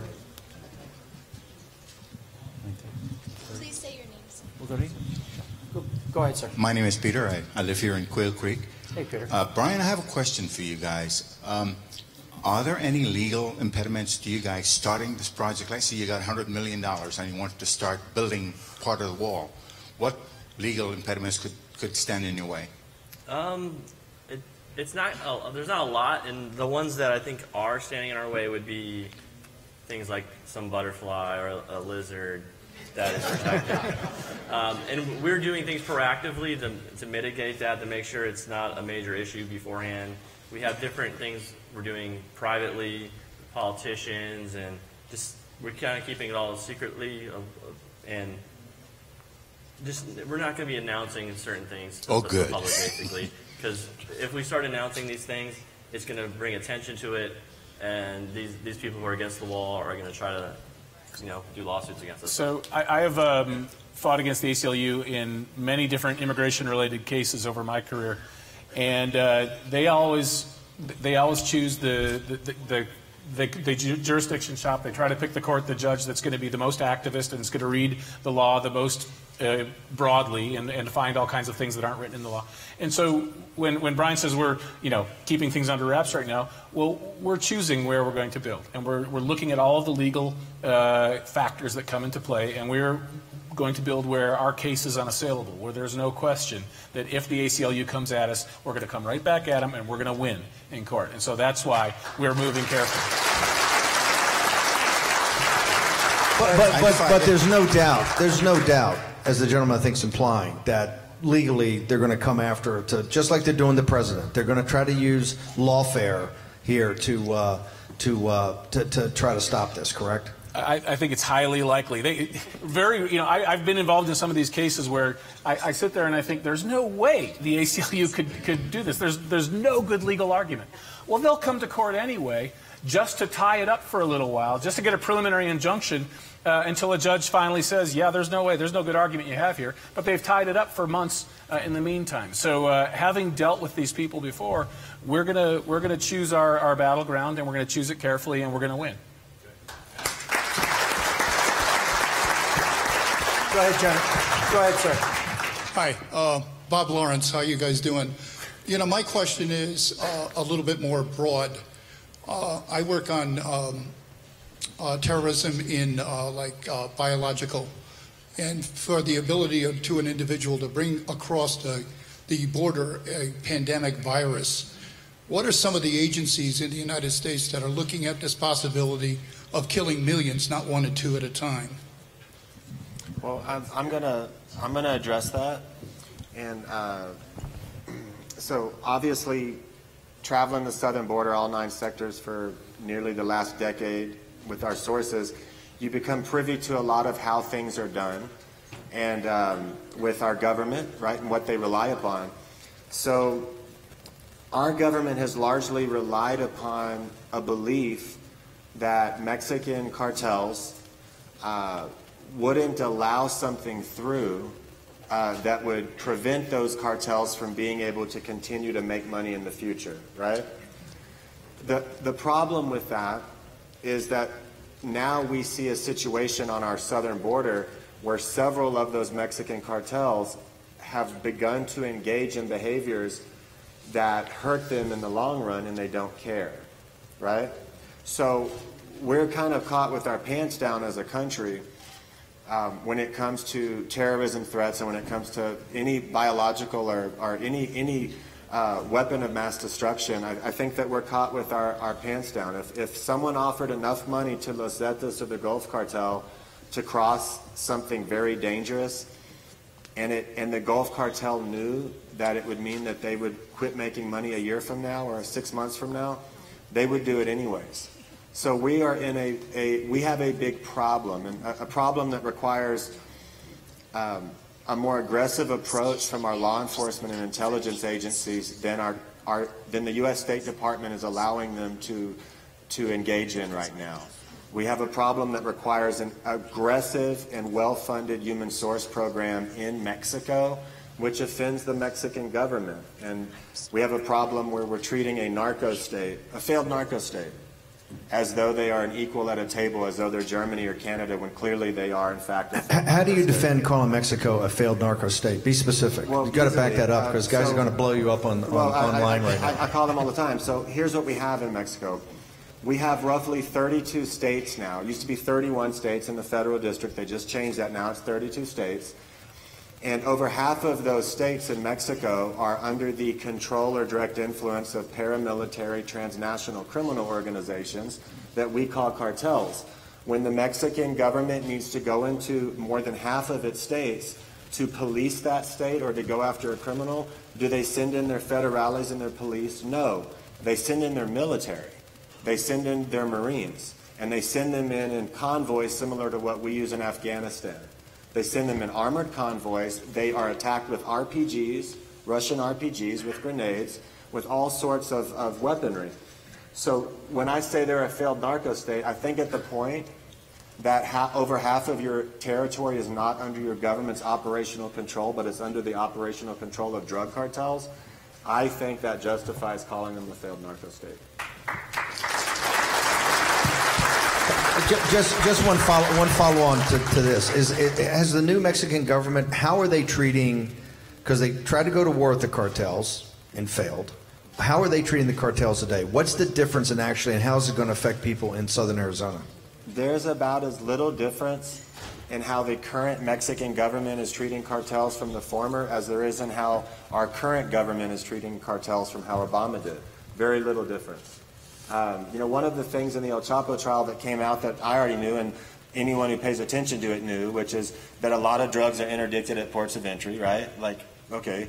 In the El Chapo trial, that came up, that the former Mexican president was accused of receiving $100 million from El Chapo from the Sinaloa.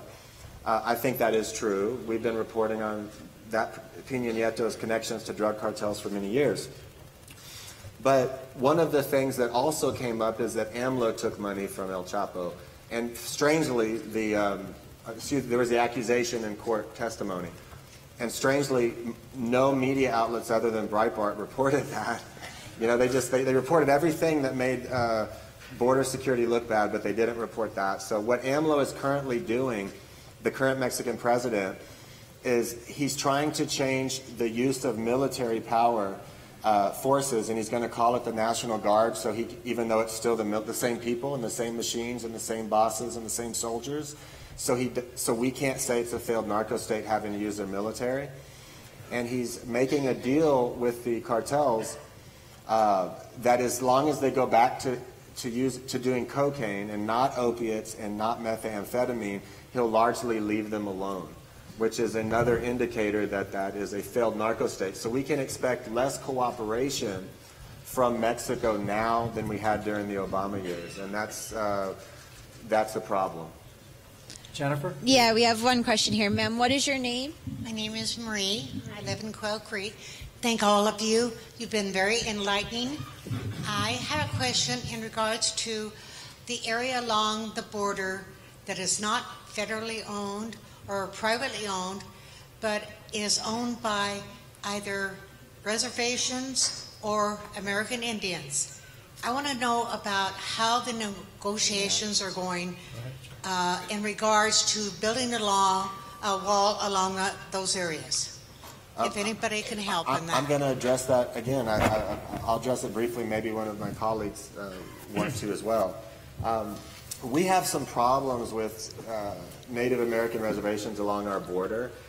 When I travel the southwest border, whether it's the Ajo Station, south of Ajo near Lukeville, or whether I'm traveling along the border all the way to the Buenos Aires Reserve, right, on either side of the Tohono O'odham, for instance, what I see are certain signs. I see black water bottles, magic carpet shoes, I call them, the shoes the smugglers wear.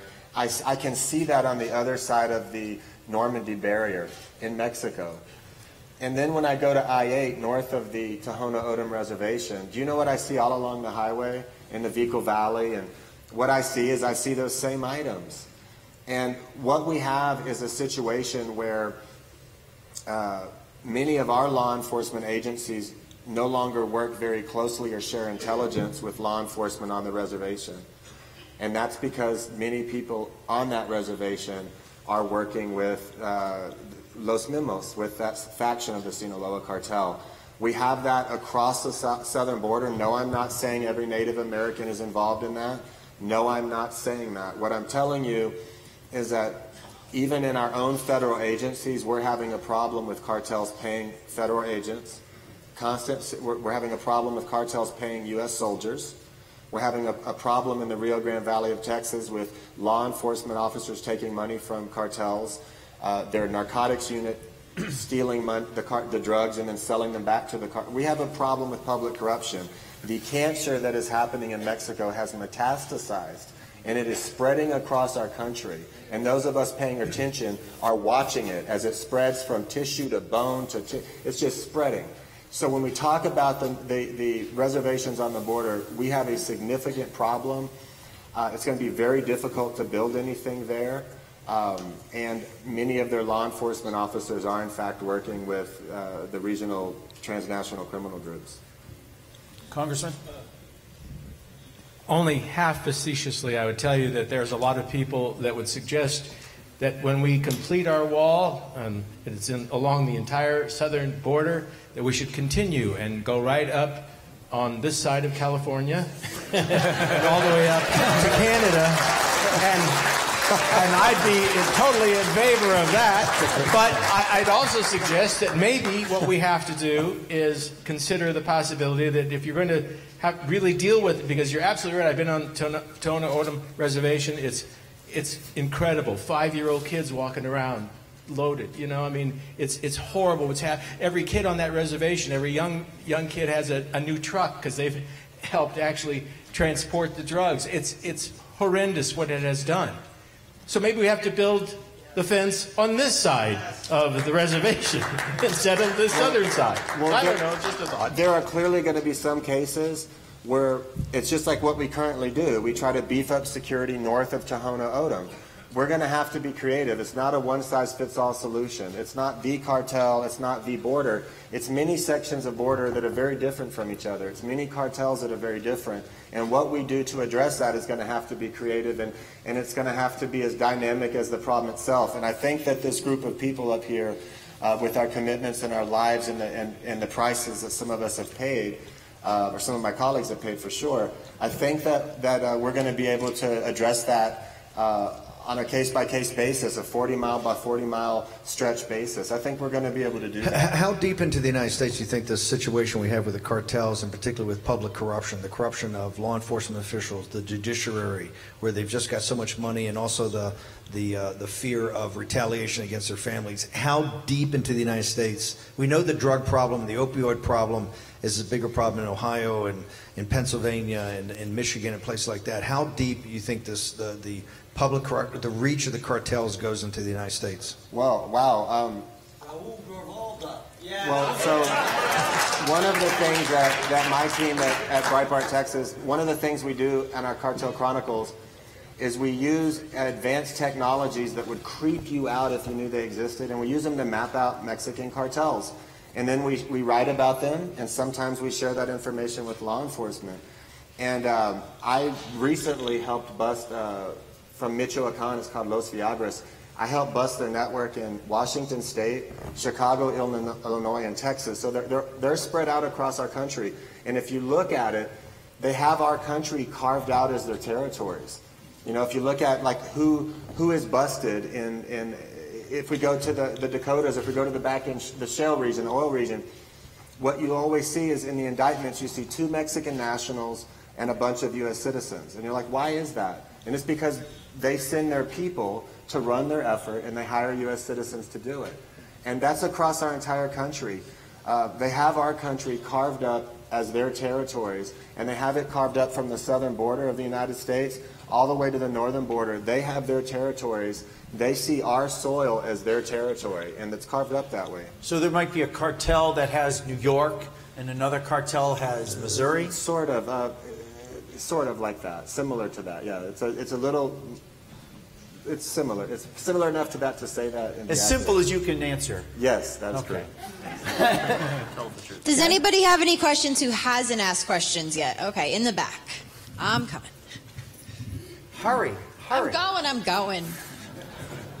I apologize if this has already been answered, but how much of Arizona is walled already and how much more is needed? Well, okay, so Marianne, go ahead. Well, I got my information from Tim Foley from Arizona Border Recon, and it's 5% of the Arizona border has Ballard fencing. 330 miles is barbed wire fencing and Normandy fencing, and 40 miles is nothing. I think you're probably right. In fact, I'm going to trust your local report on that. I travel that border routinely. I'm very impressed with what they've done in Yuma for a section of Yuma. Very impressed with the 3-tiered fencing system. It's awesome. Not so much with what they've done in the Tucson sector in Ajo right next door, right? So Arizona is wide open, and you have transnational criminal groups who are beginning to behave in a way that indicates they don't care about tomorrow, just like we're dealing with in Texas, which goes back to what the gentleman over here said. It's Can I wide interject open. something? I just want to say that the position that Steve and I have been put in dealing with this, and the investigations that I've done since Brandon's death, it's horrifying to me how many illegal alien criminals are caught in our country committing crimes, and they've been deported 6 times, 17 times, 22 times, and they're back again. This is a clear indication to me that if we don't secure our borders, these criminals know when they're deported, we'll be back next week. They know it. They know they get a slap on the hand. They know they're never punished for their crimes in our country. And it could be any one of you tomorrow. It's happened to somebody today, and it is going to happen to somebody tomorrow, and it's going to continue to keep happening to American citizens until this wall starts getting constructed. Steve. Go ahead, and of course, your institute has got to have come up with something. You've been studying this a while now. Well, actually, what the Institute came up with is pretty much what Brian's planning on doing. And that's another reason this is so important. I think that what people have to understand is the death of our children was preventable. It shouldn't have happened. In Grant's case, the man should have been serving time for his prior crimes, but again, because he was an illegal, he didn't have to. It was one way to prevent my son's death. Had he been deported after our legal system was done with him, my son would still be alive. Had he not qualified for the Dreamer Act, my son would still be alive. These are preventable crimes. All these child rapes in North Carolina and other states, these are done by criminals that cross our border back and forth regularly, sex trafficking or whatever. These are preventable crimes, and the one way to prevent those people from trafficking is to build the wall or build the fence. There's got to be a way to stop it, slow it down. It's a lot easier to dig a tunnel and take drugs through. Brandon would agree to that. But it's harder to take a human being through that tunnel. It's harder to get a group of people through that tunnel. They're mainly used for drugs. I mean, yes, some of them are for human smuggling, but the criminals that are coming across our country and into our country are the ones using those routes. If we don't figure out a way to stop them or slow them down, all these crimes that you're seeing are going to multiply, and they're going to keep multiplying until they're overwhelming. It's just not going to stop until we stop it, and what Brian's doing. And the Institute, basically, the plan that we've got on the Institute website is pretty much what Brian's planning on doing. Neil, we have a question. Let me ask one follow-up. You talked about Yuma, and Yuma being particularly effective, what they've done in Yuma. Can you, Chris and Brian, can you talk a second about the Israeli company that's going to be an advisor to us and what they did in Israel, and they particularly focused on the Yuma example? Yeah. So, when we think about border security, what country has done it the greatest so far? And I think Israel. Israel, then when they built their wall, they stopped 99.9% of illegal crossings into their country. When was the last time that you've heard of a suicide bomb going off in Israel? Can anyone remember? It's been a while. And it's been a while because they built the fence. They don't have this what we're doing here. They have like a 15-foot fence. It's layered with different layers of security. It's got technology into it. And it would just seem like common sense. Why aren't we contacting these people, the company that built this fence and built this wall? So we contacted them. We reached out to them. They flew down to McAllen, Texas. They sent someone down from their company, from Israel, and came and met with our team, explained what they do, and explained the process of why their technology works, and just backed up all the claims about what their fence is about and what their wall is about. And we thought it would be, why would we not have these people involved in our project in the United States?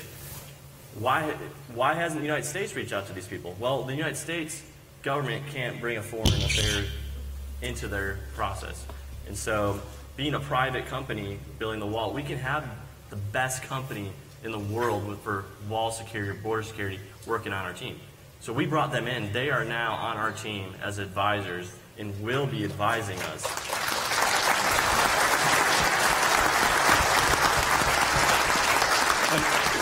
And to give you some idea of just how quickly, I think it was in 2013, if I'm remembering it correctly, Israel decided that they needed a wall or a barrier on their essentially their southern, or I guess it'd be southwestern border with Egypt, and it's 220 kilometers. So what is that? About 160 miles or so. That they built this wall, and they got it up in 2 years. When Israel makes a decision, they make a decision and they move. And this company, the Israeli Defense Forces were actually doing much of the labor, and so it was a cooperative effort between the IDF and this company and a few other entities. And they figured out what makes sense. They tested it. And it's a multi-tiered barrier. It's got the principal barrier, and then there's a dragged sand area with sensors, and then there's a smaller barrier. But it all makes sense. It's all well thought out. They've got cameras and other sensors and sort of alarm devices all throughout it. And these are things that certainly Americans have thought about. The Border Patrol has thought about this. But they've developed a system that really works well. Would we be using exactly the same model that Israel has on its Egyptian border? Probably not. Would we be using a model that has a lot of their elements in it? Probably so. Jennifer? Yes, we have a question back here. Yes, I lost a couple of friends this past year to the opioid crisis, and it seems to me when American citizens died in the war, and because of the underbelly of the Humvees and so on, were not protected with the improvised explosive devices, we figured out a way to shield those. Now, if this crisis is coming across the southern border, why can't we seal the underbelly of our country? I mean, we're protecting American lives, just like we do in a foreign war, but this is on our home turf where we should be safe. I want to address what you just said. I think that's exactly, yes. I'm going to tell you something.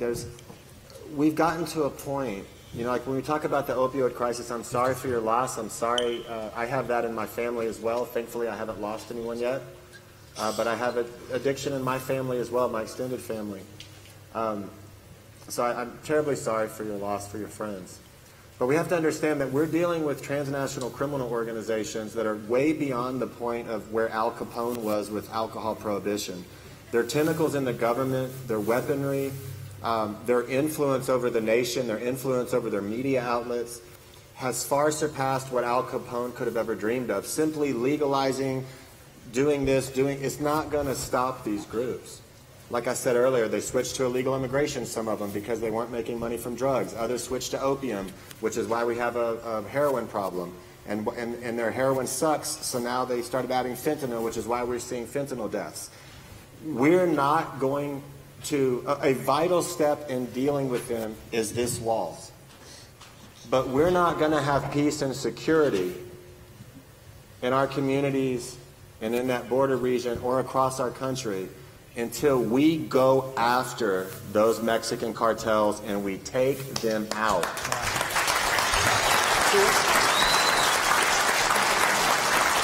Well, and I made a startling discovery in some of my research that I do late into the night, but 53,220 Americans died in Vietnam. And since 9/11, 63,000 Americans have died at the hands of illegal aliens in our country. That doesn't even include the drug overdoses and the deaths caused by drugs. So add that to it, and this is a crisis on our homeland, and this needs to be stopped. So we spent a lot of time on a lot of these issues, but maybe if we could just sort of wrap up with maybe what you want people to take away as they go forth into evangelizing. Congressman, maybe one or two takeaways, and then we'll just sort of go through the line. You can hope, and let me tell you, it's just that. But you can hope that what we will do here with the wall as it becomes a reality, I'm hoping that it will embarrass the politicians in this nation, especially the Congress. Now, I say you can hope. That's a very difficult task, let me tell you, to embarrass them about these things. But it is nonetheless an important step to take. So every time you talk to anybody, any elected representative, anybody that has any influence in this area, you explain to them that because they haven't done what they needed to do, there are people who are going to try and take up that banner. And doesn't that embarrass them? You know, doesn't that make them feel like what they have, you know, what they're sworn to do has not been accomplished?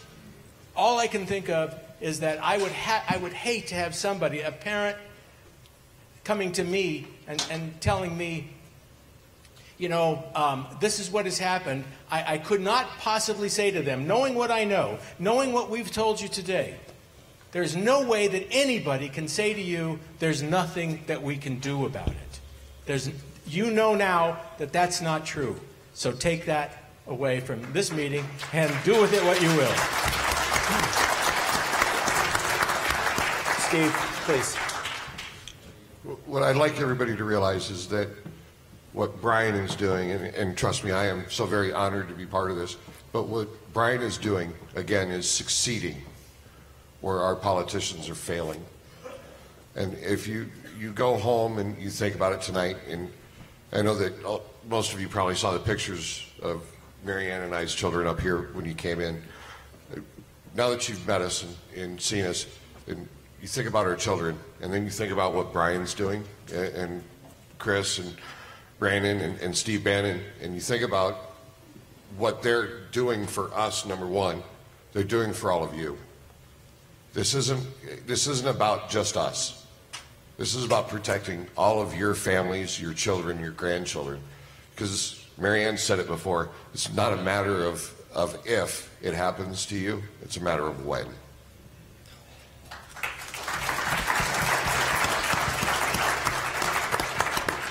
May 12th, this year, May 12th, will be 5 years that Brandon was killed. And this journey has been gut-wrenching, it's been horrendous, it's been enlightening, and I think to say that today, that this is where my journey has landed me, to be among these people and know that my fight is going to come to fruition, that something is finally going to happen on our southern border to protect all of you and to protect all of my fellow American citizens. I couldn't ask to be at a better place right now. And join our cause and become a part of this, and go to wefundthewall.us and become a part of us. Let your voices be heard. We're going to, let's jump over, Brian. We got lunch. Hold on. Maybe, Brandon, you've said a lot tonight. Is there anything positive going on? you maybe give some hopeful things. Yeah, I'm looking at this room right now, and I'm saying, hey, this is positive. Thank you. Chris? I would say, I'd put it this way. If you ask my wife what one of my biggest personality flaws is, she'd probably say that I'm really, really impatient. And no matter, as long as we've been married, I just haven't gotten any better. And I acknowledge that is one of my flaws. But in this particular context, I've noticed that everybody else on this team is just as impatient as I am, and that is a good thing, because you're not going to see this organization just sitting around. I get impatient at things like this, although this is really awesome, but I think we need to do this, but we need to get building. And so you're not going to see this organization just sitting around talking and doing nothing. We're going to be moving as fast as humanly possible. We've already achieved so much more than I imagined was possible when I got involved. So rest assured, Brian is surrounded by a bunch of impatient people who want to get the job done. And I feel good being on this team, and you should feel good supporting this team. We're going to get the job done. But before we turn back to Brian and to end it, is this two things. One is about prayer, and the other is about action. This weekend, you got to pray for President Trump, right?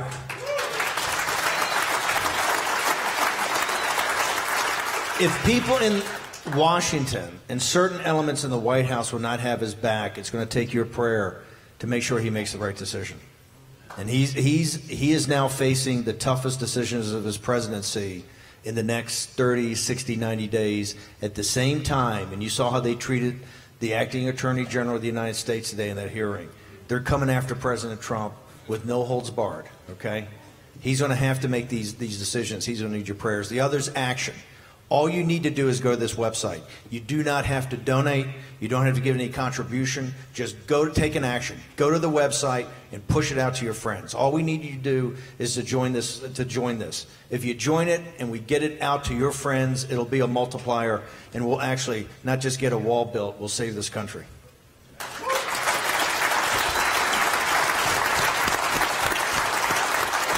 Well, Brian, I think it's your turn. And first, I just want to thank everyone for coming here tonight. And I thought it was a very positive discussion. There were some great questions, and I think we learned a lot. And I think we're going to meet some people tonight that are going to be friends for a long time. But go ahead, please, Brian. Yeah, no problem. Well, first of all, this whole thing started as a simple idea of me just being in my house, upset, pissed off, and just being one person. This was one person, and I took just one step. Just as you all took one step to come here today and be a part of this, that's the first step. You all came here today to show up because you believe in this and it's important to you. That first step that I took to put this out here to start this whole thing, kind of got this all rolling. And it's people like yourselves and everyone across the United States who are just like you. It's just not a couple hundred in here. There's hundreds of thousands, maybe millions, and all of you are united by this movement. And we are all this movement, and it's just going to continue to grow. And it's only going to grow with you guys. So we need you to keep getting the message out there, contacting your friends, your family, politicians, because this is a very important thing. And these guys right here, how can you look at them and not be touched by their story? How can you not take action to get the wall built by knowing their stories and all the other people's stories you hear in the community? That's what this is about. It's about protecting our people, protecting our country, and giving our children and our grandchildren the freedoms we have today. Because just like that, just like my legs were taken away that fast, our freedoms can be taken away that fast.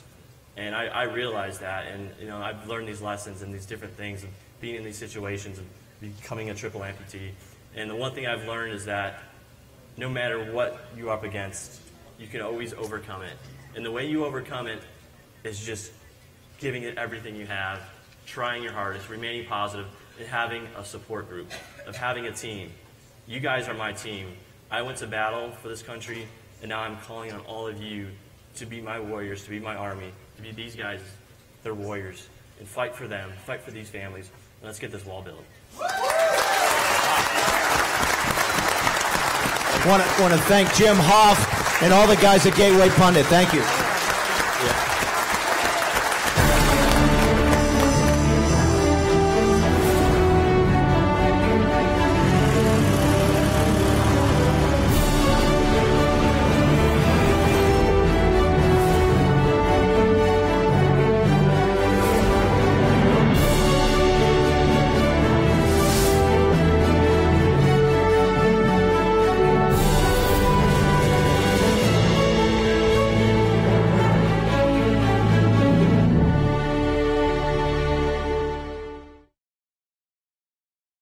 Hi, I'm Brian Kolfage, and I created the viral campaign that raised over $20 million for the southern border wall. And it's only possible because of your donation. So thank you. But do you really think the Democrats in Congress will take the money you donated and put it towards the southern border wall? I doubt it. That's why we are changing our mission from we fund the wall to we build the wall. And we the people can build the wall. We consulted with our nation's leading experts on border security and construction. There's hundreds of miles of private land along the border. To continue this mission, we need you to opt in so that your donation counts. The one thing I learned from being a triple amputee is that anything is possible. We, the people, can build the wall, but I need your help. If you're sick and tired of Democrats holding national security over our heads, opt in now. We build the wall, and we can start now.